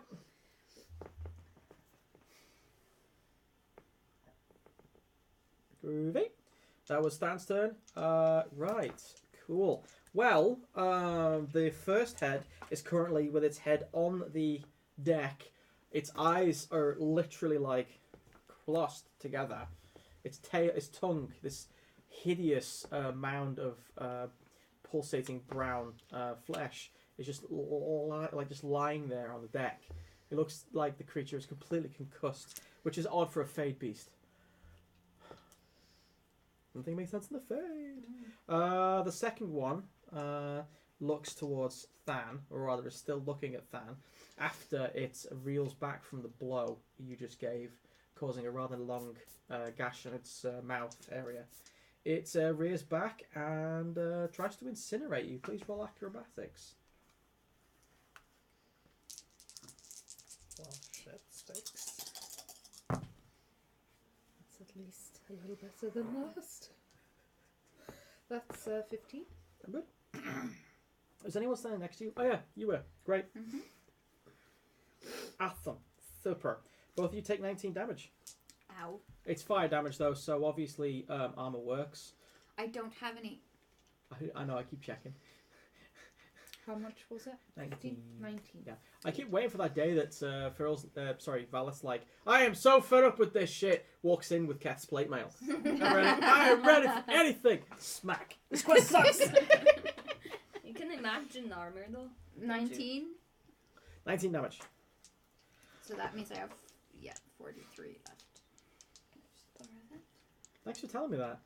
That's good info. Yeah. Cool. The angry, burny, ragey head essentially sprays part of the ship in fire, catching these two completely off guard. The third one, Hunger. The one with it's got a bolt in its eye, thanks to a certain snap shooter. He deserved it, or the thing.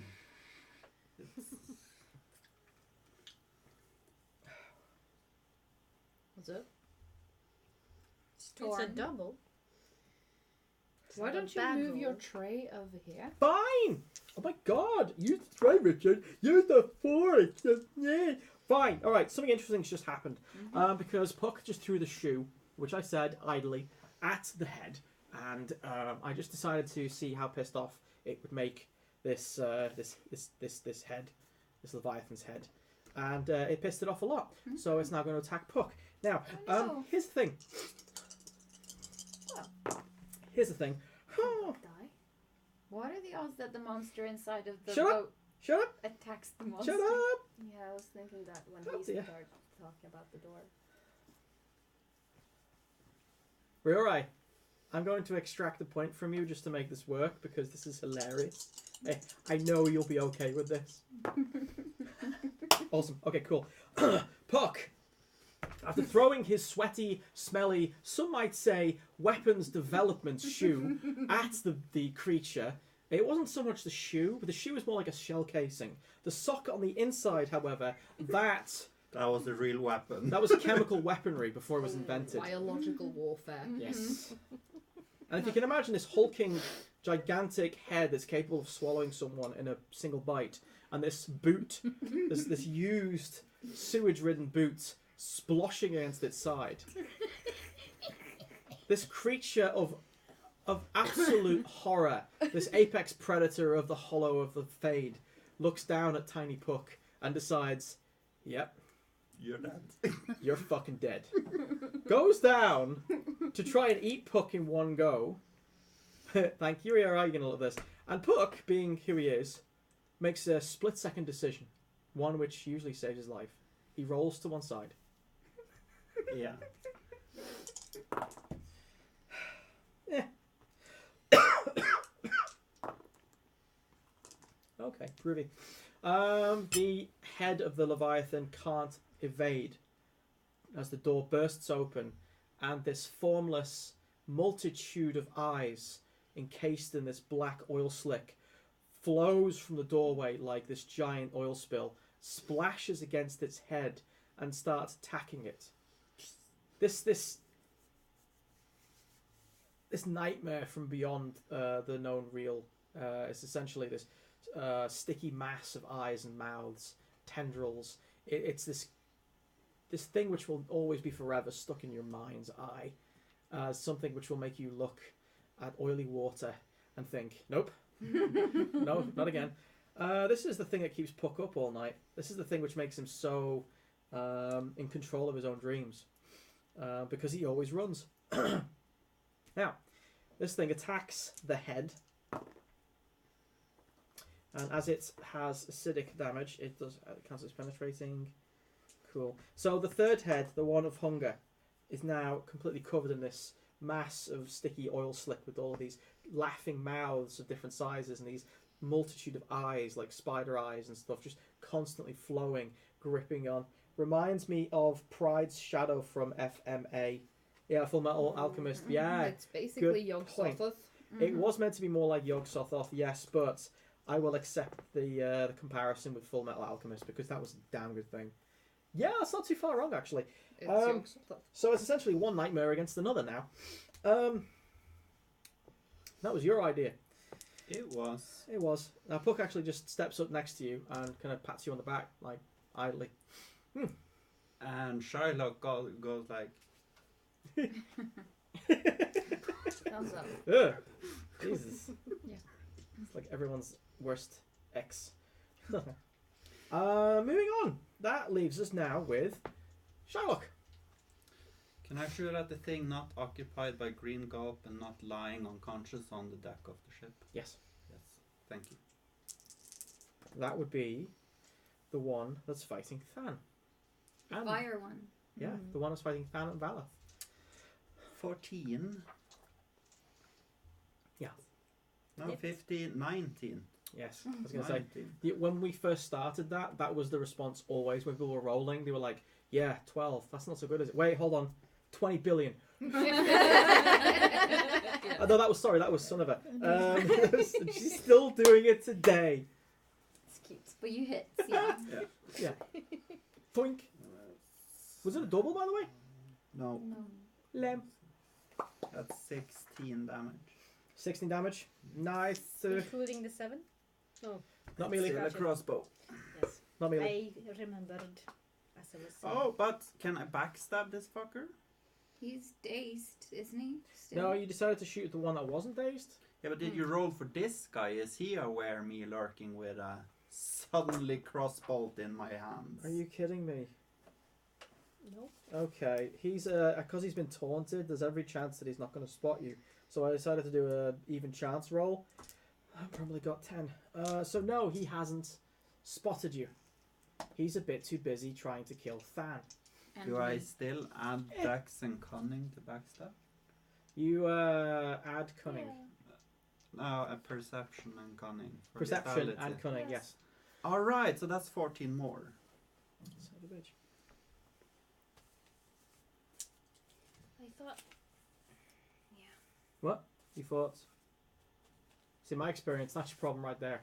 I don't No, think. but I thought that. I just do. Yeah, okay. We're just gonna do things the way we've done this now. But I thought originally that backstabs just included in the attack that you already did. But you said that it didn't. But now I'm thinking that it actually is that way that I did it the first time. Backstab specifically said you add extra Yes. damage to an attack. But you said it was another attack. I'm an imperfect being. So you made me give you a lot more damage. What? Yeah. Can I She take did some more off? damage than she was meant to do.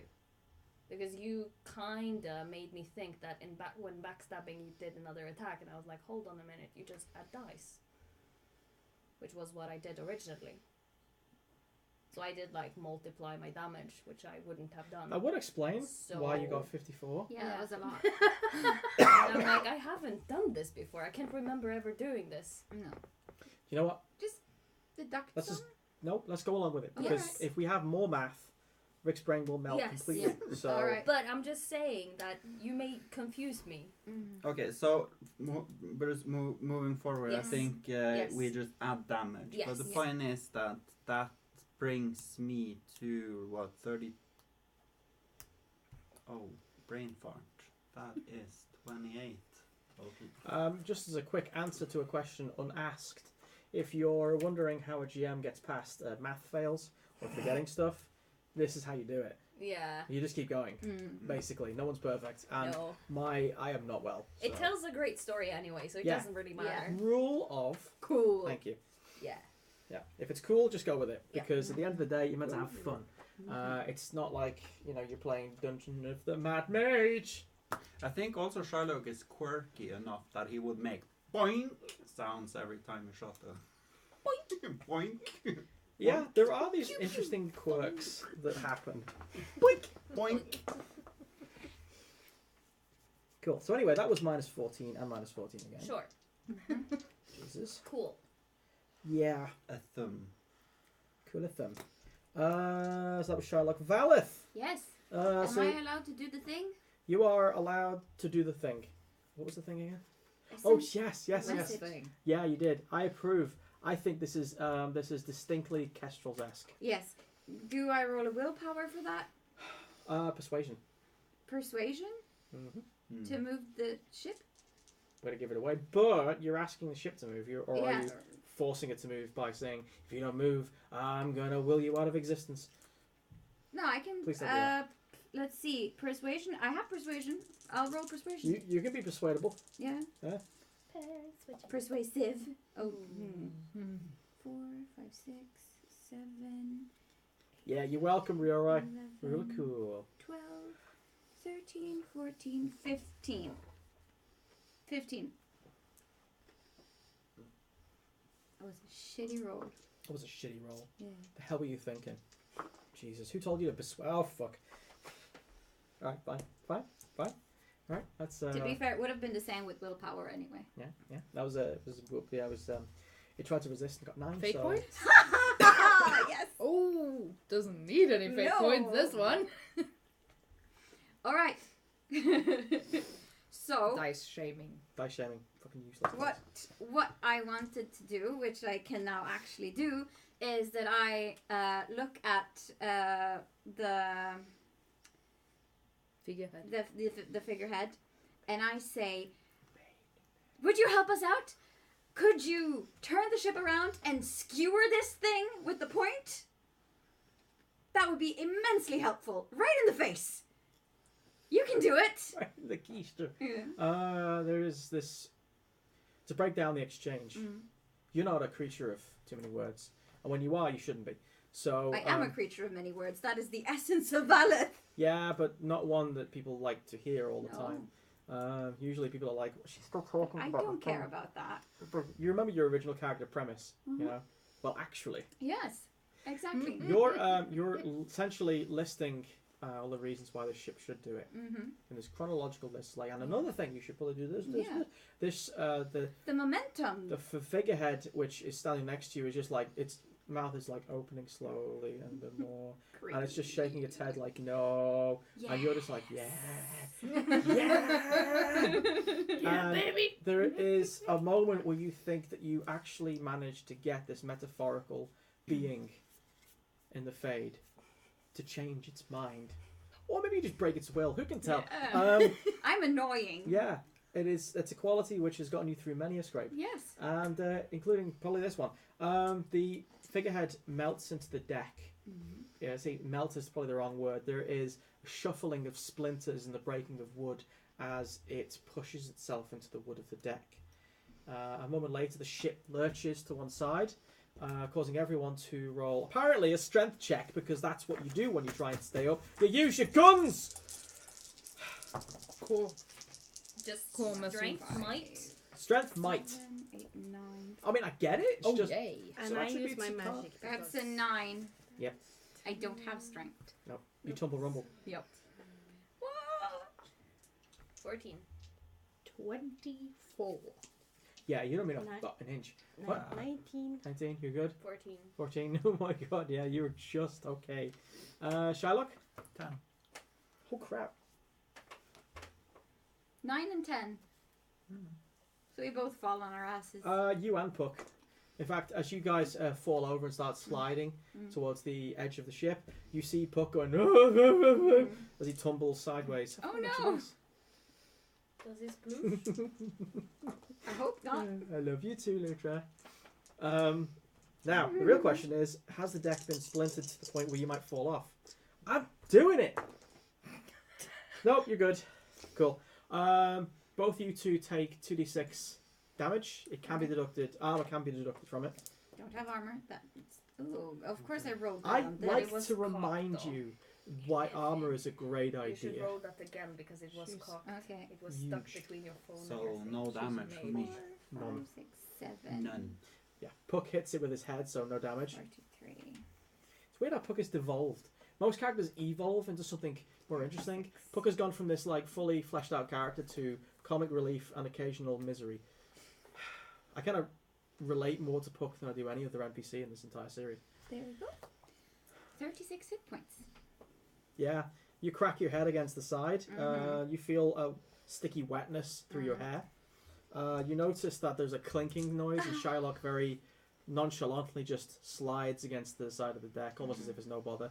Puck cracks his head against the wood next to you, shattering some of the wood off, lands on a flat, like, splat, and then slowly just picks himself up. His eyes are completely cockeyed, but he looks at you, goes...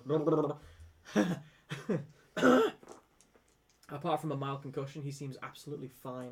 His head seems to be his strong point. Meanwhile, the ship in the hollow of the void does the impossible. It shifts. Drops anchor and Yeah, it whiplashes one of the heads with its anchor like a... No, it does not do any gangster bullshit in the Fade. What it does, however, is steer itself and slam the piercing... what's it called? The mast at the front. Prow. It's like a prow mast. You were a pirate for a year. Can't remember. She's Norwegian, so most Norwegians have been pirates for like at least 2 years. It's part of the national thing. that's when you improvise. You said we all know the point of the ship. The ship has a very pointy point, and that's what. Yes. Like what pierced Ursula. Yeah, in the Little Mermaid. The Little The You know, pointy end. Sticking with the pointy end, basically, like Arya Stark would say. Do you know how to ship? Yes, sticking with the pointy end. No one ever said that. I know that the big mast is called the main truck. Thank you. Main truck or trunk. Now I'm getting an image of Puck with like a trucker's hat, like meh, meh. What the fuck is that? I can see you over there, son of a. Thank you. You're welcome. That's gonna slap into. Holy crap!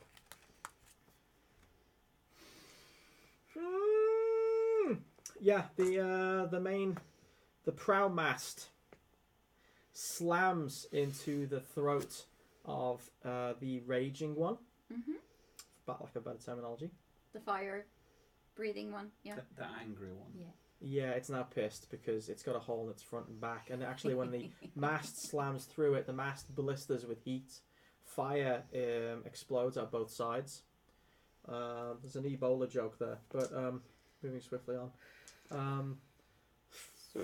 Sorry, I couldn't help myself. Getting a bit hyper. It pins it in place, so it's now counted as somewhat stunned. It's not unable to attack, but rogues can do their thing. I assume that was my entire turn. That was your entire freaking turn. Yes, thank you. You also caused 38 damage on the neck, so yeah. Thank you and good night. Moving back up to Firl. So you did some real damage and you feel like you shouldn't. Yeah, I shouldn't. Yeah. But we're in the Fade. I imagined it and I did it. That's really cool, huh? 3 steps away from like a Bronxian kind of New Yorker accent. But we're in the Fade, so what? You know it's not my fault. Go ahead. Okay, so does this count as a backstab? Which one are you attacking? The one that's The been one stunned. I'm standing It's, on. The one I kind of slided down the neck as it Roll. plunged. I'm just going to roll for perception because you're technically still stealth. Yeah. And it's dazed. Son of a mother. And it's days. I'm backstabbing it. As a double, at least. You cannot stop Oh, me. good! I got a double for a fuck up. So I just rolled a 2, 2, and a Double 4. trouble. So obviously I'm going to hide my rolls now and just lie about them. The head comes out of its daze, starts looking around for you, and while it's doing so, you strike. Is it its turn before my turn? No, No. I'm just saying, After it's it's dazed. Go with not the flow. dazed anymore, but it can't see you. Okay. Okie dokie. Can I still backstab it? though? Yes, Thank you. that was the point. Thank you. That was the point.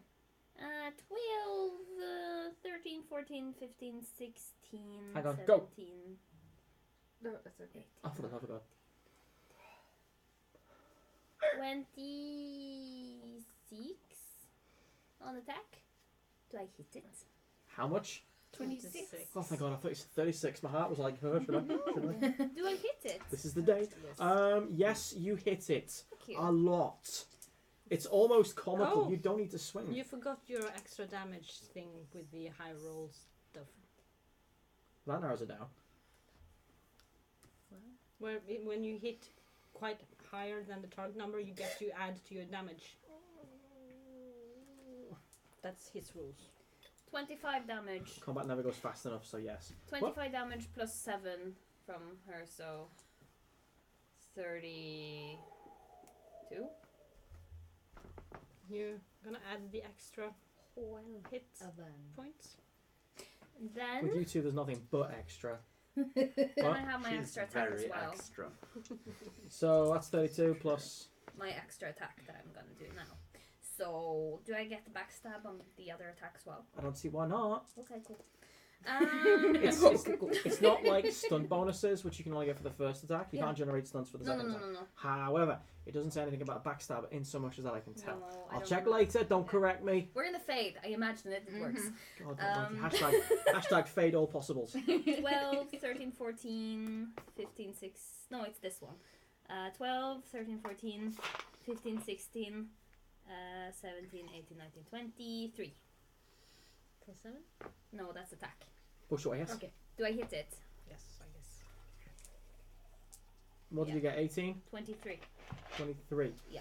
If you get over 20, it's a freaking given Okay, that you've hit I it. don't You know. probably hit. I hit on 14, just saying.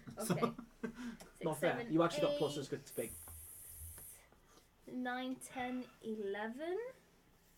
So I get 11 damage plus the 7. Mm-hmm. And let me see, 2, 3, 4, 5, plus 5.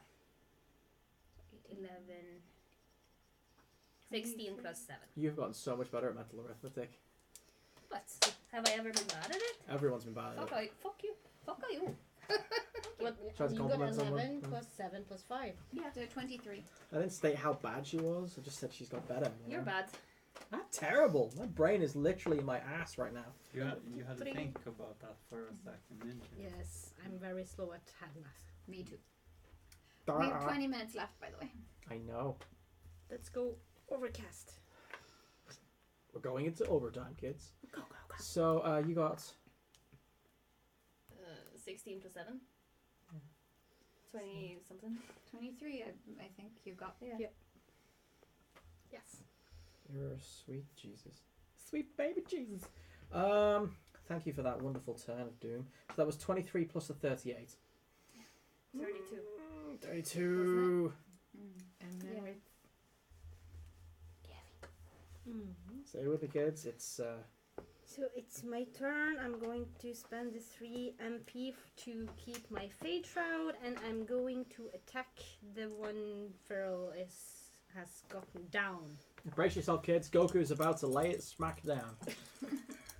Let's see if I hit now. This week on Dragon Ball Z, something happens. Ooh, that's a double, and it's very high, so I guess I hit.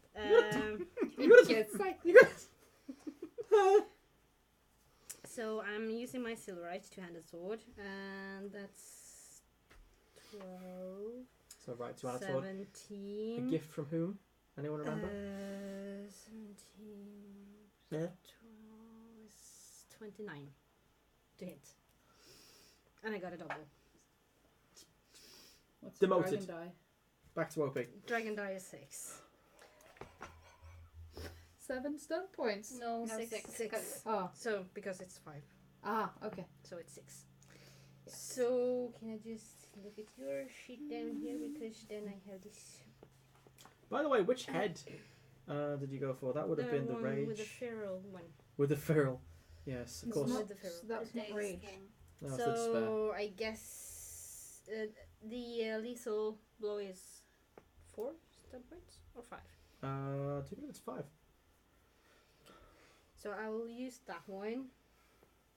It's a bit of an odd one as well because 2 stun points for lethal blow, which is 1d6, and then 5 for 2d6. The problem is you can't take 2 of the smaller ones, so it's like a... I use the lethal bow at least. When you're a warrior, you get a reduction in the cost for those things. So you can technically take both of them and get 3d6. Plus, warriors are the best. So I get. Who's a warrior in this group? 3d6 plus 2d6. So it's 5d6. Betrayal? What? 5d6 What? damage. You were saying what about warriors? And it's a fade creature, so I get plus 5 damage for having the spirit warrior mode, and I get plus 7 because of the telekinetic. You know I prefer a blindfold when I'm getting executed. You add 12. Oh my god. That's a good roll. That's 3 6s.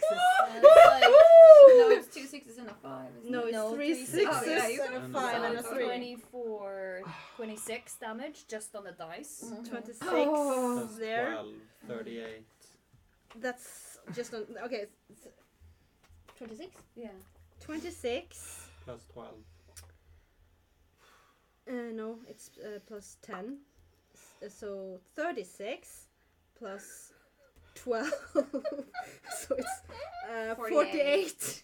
Oh my god. How much damage did I give it last time? I Not think that it was much! a little over 10. Yeah. Yeah, we're going to work on that. You are lethal in the fade. I can teach you. But I have to charge. Teach me your ways, Um, senpai. I was literally thinking that. Oh dear God. I see. Very well. So how do you want to kill that thing? I guess when he charges, he's just going to, like, you can see all the fade going into his sword because he's charging up extra. And when he slices the monster, it gets sucked into the blade. It's such a big thing that in itself is impossible. However, part of it can. Yeah, Like one of the heads. something like that. You not only cut into its head, but in an effect that's very rare to see. It's once in a lifetime experience seeing a quantum singularity suck in a creature. Literally, its flesh comes off first. What it would call bones crack and splinter and then fall in second. And then there's this essence which seems to be now lacking its flesh, almost screaming a mewling, pathetic cry as it gets sucked into the sword. And then there's this neck. There's no blood being ejected like most creatures would, but it flops away and out over the side of the ship into the darkness below. There's a horrible shattering sound as the head that got skewered snaps off the mast and then starts to disappear as well. The head on the left hand side, the one with a bolt in its left eye and all this gloop still stuck to it, kind of makes this very frustrated and ouchy screeching noise as it shows that the ooze that's over its head has eaten away most of its face and then makes a hasty retreat as well, hopefully to try and get rid of said gloopy mass. Retreating where? Down into the depths from which it came. Yeah, do you want to have a look under the ship? Under the ship? Yeah. Do you want? Yeah. Cool. So does anyone else want to look underneath the ship? Nope. So I'm good. Sees the GM, picks up the dice. I Cool. mean, it must be Very attached good. to something. Yeah, yeah. You look down. Please roll a willpower self-discipline. Self-discipline. While he does that, can I focus on just putting out the fires on the prow of the ship? Yes. Yeah. Cold. Yeah. That's 19. What you witness down there will be forever embedded in your head, but you've managed to just about compartmentalize it. Because compartmentalize. Yeah. Because if you ever let that eat into your brain, the sheer knowledge of its existence, that landscape beneath the ship, that place in the middle between Fade, between all of the islands of Fade stuffs. And I use observation just to suck in all the information I can get because that's a talent. Are you sure you want to? Yeah, he is. He wouldn't have done it otherwise. Cool. I'm going to write that down. How do you spell observe the void? I think you know how. Sorry. Abyss. It's useful information. I'm just going to roll for the abyss. Yep, it observed right back. Just because it had to happen. Cool. There is a blue flame standing on the deck. And there is a figure in it. Did we kill all of them? Yep. You just made it retreat. Yeah, And I gave it 7 damage or Day something. off. Jesus. You gave it more. I mean, I gave you 7 damage to deal to it. This it's Keth, shining in absolute splendor. Mm-hmm. His armor is gleaming. His flesh is resplendent. He looks positively radiant. His hair is almost lifting in the air. His 2 bright blue eyes just regards you with a smile as warm as a summer's day. You found me. He extends his arms. Careful, Valis. It might be a trick. It might be, but if it is, I don't care. She runs to him. Cool. Sweet. So as you wrap your arms around it, you feel the warmth become somewhat tacky, sticky almost. And it begins to fill in those gaps, which it shouldn't, as you start to feel this thing not being plate mail, not being flesh, but being something else entirely. It becomes to envelop you. And you don't care. You have this screaming feeling of like, oh shit, this is bad. But at the same time, you just feel this warmth, this desire. I'm not going to stand watching this. Nope, I don't think any of us Like are. hell. Can I stab that thing? Roll initiative. Just quickly. Doesn't need to be a major thing. Ooh. I rolled a triple. Nice. Cool. I have 16. You guys, did you roll those? 20. Yeah, 13. You're like, if they fuck up, I may help. I rolled 20. You got 23? I got 13. 13. Alright, a bit slow on the uptake. You guys go racing across the deck. I'm standing very close to her because we were standing. Yeah, we were fairly standing close. pretty. Yeah. But I and was then knocked she saw- over. Yeah. Then you moved over there, Yeah. and then you saw Kath moving on, standing on the other side of the deck. So no, bad. However, as you start racing towards, and from your angle, it looks like this resplendent image of Kath is melting over her. It looks horrific. It's like suffocating her.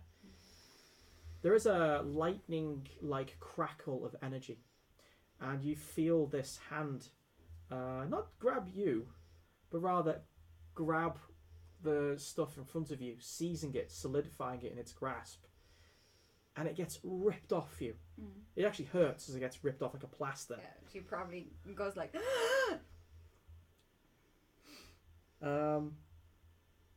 It's kind of happens really quickly, but you see there's another figure behind it, and it grabs this mess which tries to reshape or reform itself in front of this other figure with this hand made of sheer blue fade stuffs, like a lightning storm that's put in the form of a hand, and it throws it straight over the edge. Get off my fucking wife!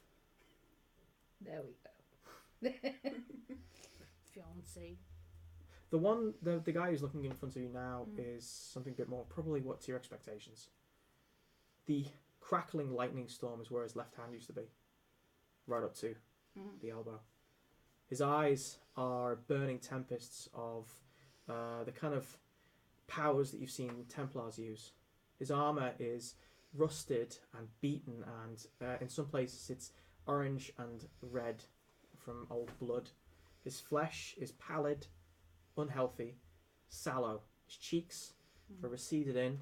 He has a thick beard, bushy, hair long, greying in certain parts, but only from like pepper kind of thing on the sides. And his eyes seem sunken, as well as being blazing tempests. In his right hand, he's carrying a sword, which looks like it's been heavily used. And the cloak he has is just mere tatters from the sides. He looks feral. Not feral, feral. Oh my god. Cass. You are you where's your body in the real world? Do you know? Is your body in the Fade?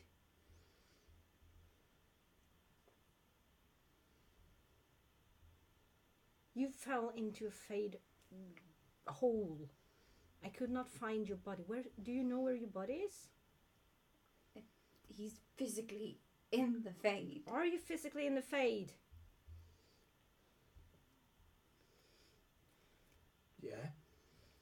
So if we can bring you back on this ship. Don't you tease me. No, I think we can. He seems very skeptical. As if Sam he's- has only barely met him, hasn't Yeah, pretty much. The person you met briefly is not this person in front of you. he? It's been several weeks now since his apparent death. Are you sure this isn't another trick? No, this most definitely is Cass. His body's been in the Fade. He hasn't had any substance for weeks. It's a wonder you're still alive. Am I? Well, I hope so. you look alive. Alright. Your spirit wouldn't look like this. It would look like what you imagine yourself to look like when you died, if you died. You're very much alive. You wouldn't look emaciated if you weren't.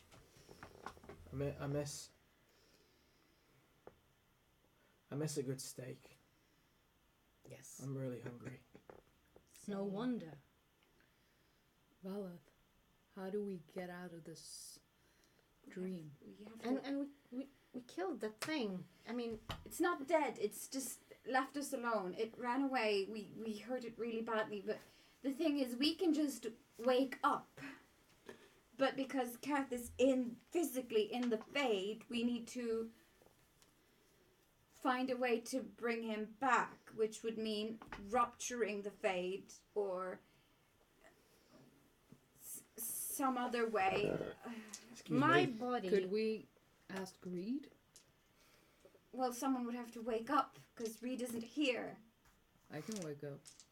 But how are you going to come back to relay this to us? If I might I interject, don't know. merely observing, but didn't your sword, Gakfar, part the Fade? Somehow, yeah, but I'm not sure if that will work on Cass. And I know that I can exist partially in the Fade and in the real world.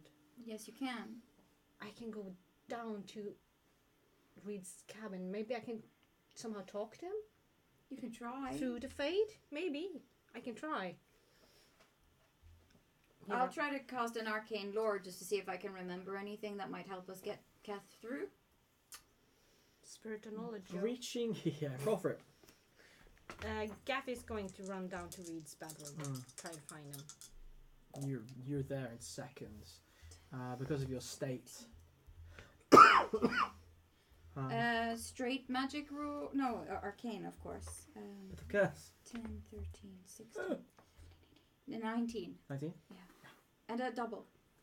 Reaching the Fade is nigh unheard of in terms of physicality. That was why it was just unbelievable when you heard it the first time. There have only been a handful of known instances, and none of them ended well. Because opening it is one thing, but closing it is another. Yeah. There's also the fact that your ring is burning wherever it is on your body the second you came close. And that kind of resonance can form a bridge. Alright. So I look at the ring and I look at him and the ring could be the answer. Because look, it's been glowing like this for since I found it again, and it burns really hotly when it's close to you. So maybe the connection between the ring here in the Fade and the ring back in the real world could create a bridge somehow. Pull you through. You're knocking on the door of Reed. Well, knocking on the door. You just go through the frickin' door. There is no door in the ship, the Fade. And as you push your spirit self to where your half in self in the physical world, you're separating a bit because you're forcing your physical part to go where your spiritual part can't go. Reed's put wards up around his room, so you breaching it is actually painful. How many hit points have you got left? I took 19. I have 106 Yeah, total. you're fine. You're fine. You just brute force the thing. You are only able to maintain your presence for a few seconds, though. However, you see Reed asleep on the bed. How do you wish to wake him? Well, I'm... You have one shot at this. I'm shouting as loudly as I can while slapping him. Silly. Poor Reed. I need to wake him up fast. Slapping, by the way, everyone, is a plural, so it's not just one slap, technically. He wakes up screaming. If he slaps like Paula, Oh my yes. Oh. he'd be dead. Well, it's gonna catch Yes. me first. Let's just go with that thought for a second. You have to come back and tell everyone that you accidentally killed Reed. I tried to wake him up, but I killed him because you can't just switch it off. Oh my word! You know, you should do that. Some games actually make you do your max strength all the time. Yeah. Anyways, point is, you essentially straddle him and go, Reed, Reed, Reed, Reed, Reed, Reed, Reed, Reed, Reed, Reed, Reed, Reed, Reed, Reed, Reed. He wakes up, looks at your half fade form, which actually looks pretty horrific. Now you've separated. He's blind. Oh, that's a good point. Shit. But maybe he can sense the aura of Yeah. Gavin. He sees the fate form. Yeah, maybe he can see the Fade stuff. Sorry. It's fine. Would have been cooler if he saw her Him. fade form, but not the physical form. Yeah. I'm a ghost. Actually, it's still a ghost. Yeah, I look quite ghostly in my. One might say even spectral. Yes. So I know, I was there. yeah, if I get the time, I will say we need help in the Fade. He just says, we need help in the Fade. No, it would not sound like that. It may be somewhat echoey, but not that much. No. Cue Casper the Friendly Ghost and change it out with Gaffy the Friendly Ghost. Gaffy, the OP ghost. Jesus. You're going to call Gaffy Busters. So, yeah.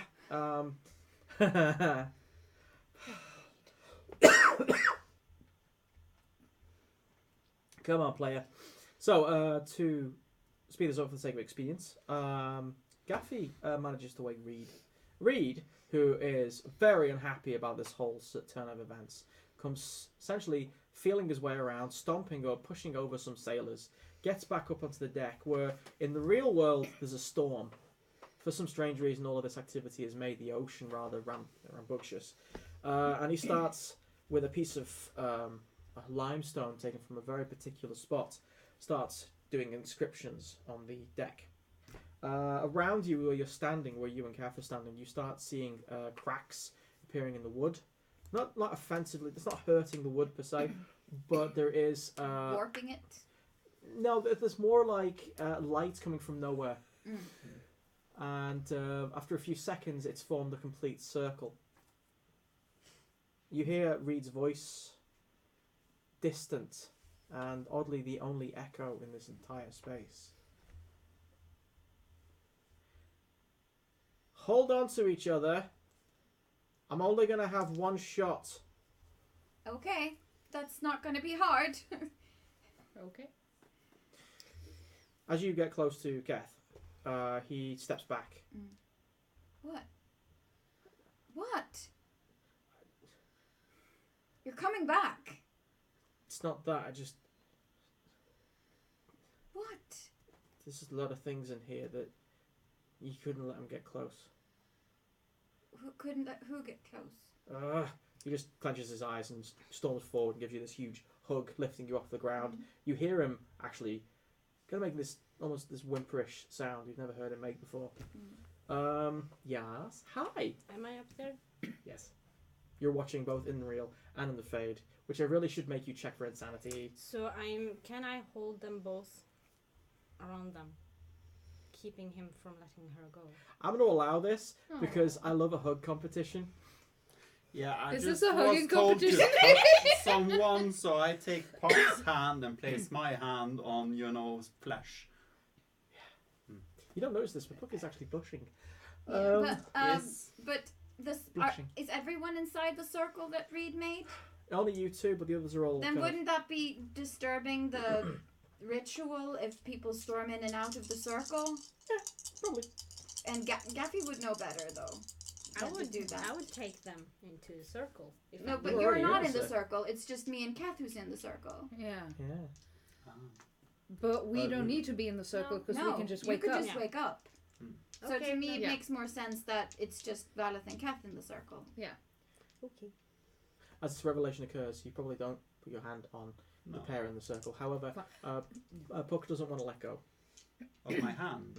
That's right. But I just tell him it's time to wake up. Can we go back to the Kath and Valet moment that you tried to reveal? Yeah, sure. Yeah. Mm-hmm.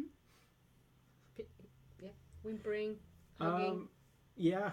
So you're in the circle, and he's got you in a this bear-like embrace. He seems to be stuck between hugging too hard and wanting to run away. You feel him actually reacting badly to this, as if this is something he hasn't thought of doing for quite some time. Mm-hmm. Cool. There is a blue light emitted from the circle, which slowly and painlessly washes over the entire scene, filling your senses. You hear the tinnitus of its power, and then you wake up abruptly in your beds. You wake up in your bed, Mm-hmm. and you all wake up in your bed. With a start, probably. And Valeth looks wildly around to see if Kath is there somewhere, and if she can't see him, she'll run outside. As you run into the corridor, you probably find other people do the same. Yeah. Reed's door is wide open. Mm-hmm. And there's a sailor who's rather rubbing his head by the tip of the steps on the way up. He's like, "Whoa, what? What a day! I said, Get out of the way! Oh god!" I should make you roll to see if you step on him. She probably just. There's someone's ringing the deck bell, which is usually rung when there's some danger. Mm. Do all of you stum up onto the desk? Yeah. Yes. Deck. Mm. Sherlock? Oh, you know what I do as soon as I wake up. Cool. So the rest of you go run up onto the deck, and you find sitting there next to the mast, covered in a canvas tarpaulin, just like wrapped in it, is Keth. Mm. He is older, but he's alive. And as you get closer, he stiffens up a bit, looking at you wild-eyed. Mm. There's still a bit of cinders, like blue cinders in his eyes. Mm. And you can even smell the stench of burnt ozone coming from the area. There's like this strange, even though it's raining, there's like a spot where the circle was, where the rain seems to just sizzle up as it enters it. Like there's still a bit of a breach. Reed is currently marking down new markings. He's panting, he's sweating, and he's still working very tirelessly. When you get close to him, he's like, "Not now! I have to finish this, or we're gonna cut the ship in half." Whatever So he's doing. he's working around Kath, or Kath is outside the circle? Kath is outside the Okay. circle. Well, if he doesn't need my help, Valeth will just run towards Kath and so fast she's almost tripping in her own robes. Yep. And just finally she can kneel down and take his face in her hands and say, "I found you." And she'll kiss him, obviously. Obviously. Yeah.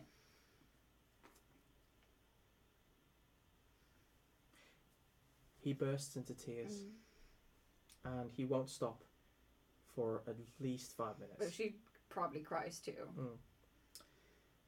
Meanwhile, downstairs. Go on.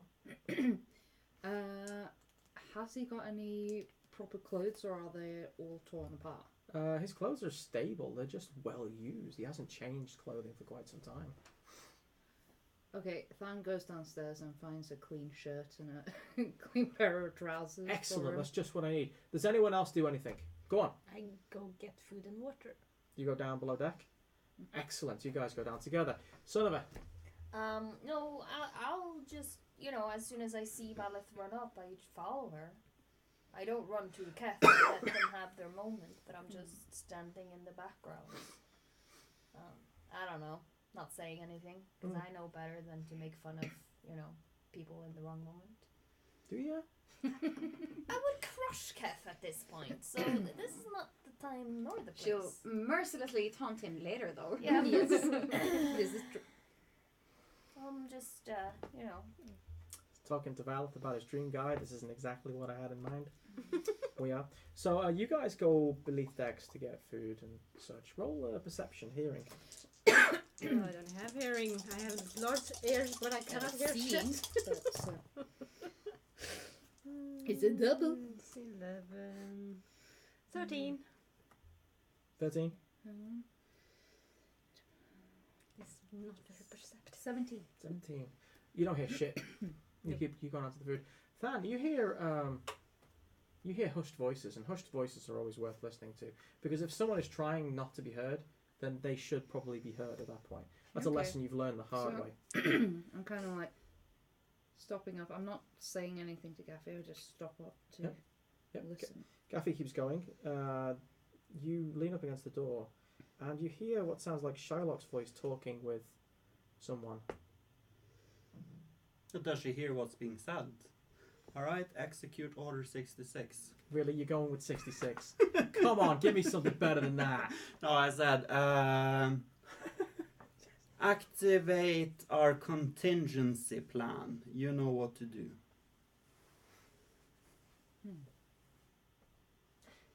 And as a final note for this episode, when he says that, you hear a stomp, stomp, stomp coming up to the door. The door opens. It's Shakakra. Shakokra. Yeah.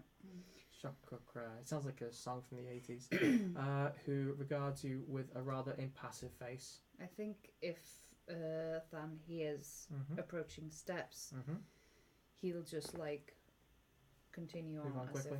as if he was just like passing. As you so choose. Do I then see him coming down? Or outside the door? It depends. Do you turn to look at him as he exits? Is your back facing him? Or do you turn to look? Probably turn to look as Than is walking at us, sort of. Cool. Well, Alright, cool. Well, as you're walking away, you turn over your shoulder. Shokrakar comes out, looks rather conflicted, and then goes upstairs. Goes up the stairs onto the deck. He seems to holding in his hands some sort of bullseye lantern, which you know is used for signals. He doesn't notice you're there. He seems too distracted. I think when Than sees him coming out, he'll be like, "Hey, you okay there?" He stops in his tracks, freezes, uncertain, turns around. Yeah. I guess I am. Just need to earn my pay, I guess. Oh, you got a lantern. That's excellent. It's a bit dark in here and I need to find some stuff. Great. No. I need this. There's plenty of lanterns back down there. Go find your own. Half-breed. He turns around and goes up the steps into the rain. And that's where we're going to leave it. Ooh, snap. Rioriad's like, I told you, don't trust guest players. Well, we never trusted Shylock to begin with. You don't know what he's up to. No, that's the thing. We know he's up to no good, but we don't know what. Yeah. But we Why have is it some always no good? Okay, full disclosure. No, don't you dare. Don't you. Wait until we're offline, please. So, thank you guys for watching this episode. We will be going on a summer holiday. We will be back in August or September sometime. The date will come as soon as possible. In the meantime, we will be appearing at conventions during the summer. Yeah. There may or may not be some small stuff going on in the meanwhile. Yeah. Probably just going to be 1 or 2 of us, but we'll let you know. Yeah. Some of us don't get a holiday. So. Yeah. So some summer content will be coming, just not Kestrels. No. No. All right. So we'll see you and stay faithful. Bye. Bye. Not that.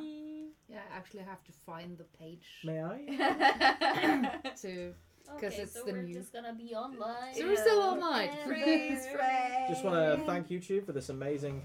I want to step That's up. why I'm saying I need to find the It stuff. took around an hour to get this thing working. It's going to take another hour to get it to stop. Yeah. No, Oh, it's poor just you that guys. it's, Damn, I have to wait so long for more. FYI, you don't dare say a damn thing. We're going to develop that. Because that's not just the thing. Are we That is still- No, it has nothing Yeah. to do with that. I would No. just like to point out that So, Shylock has probably done but- more good for the round than this group combined. But yeah, if Okay. you haven't, Keep Are telling you- yourself are you that. online? We are still online. Okay. If you haven't yet, join our Discord. Yeah. We'll be sharing lots of fan art, and we can talk about whatever. Play games! And also join the Fateful Fumble fan group on Facebook. Yeah. Yeah. Yes, I will be on Discord.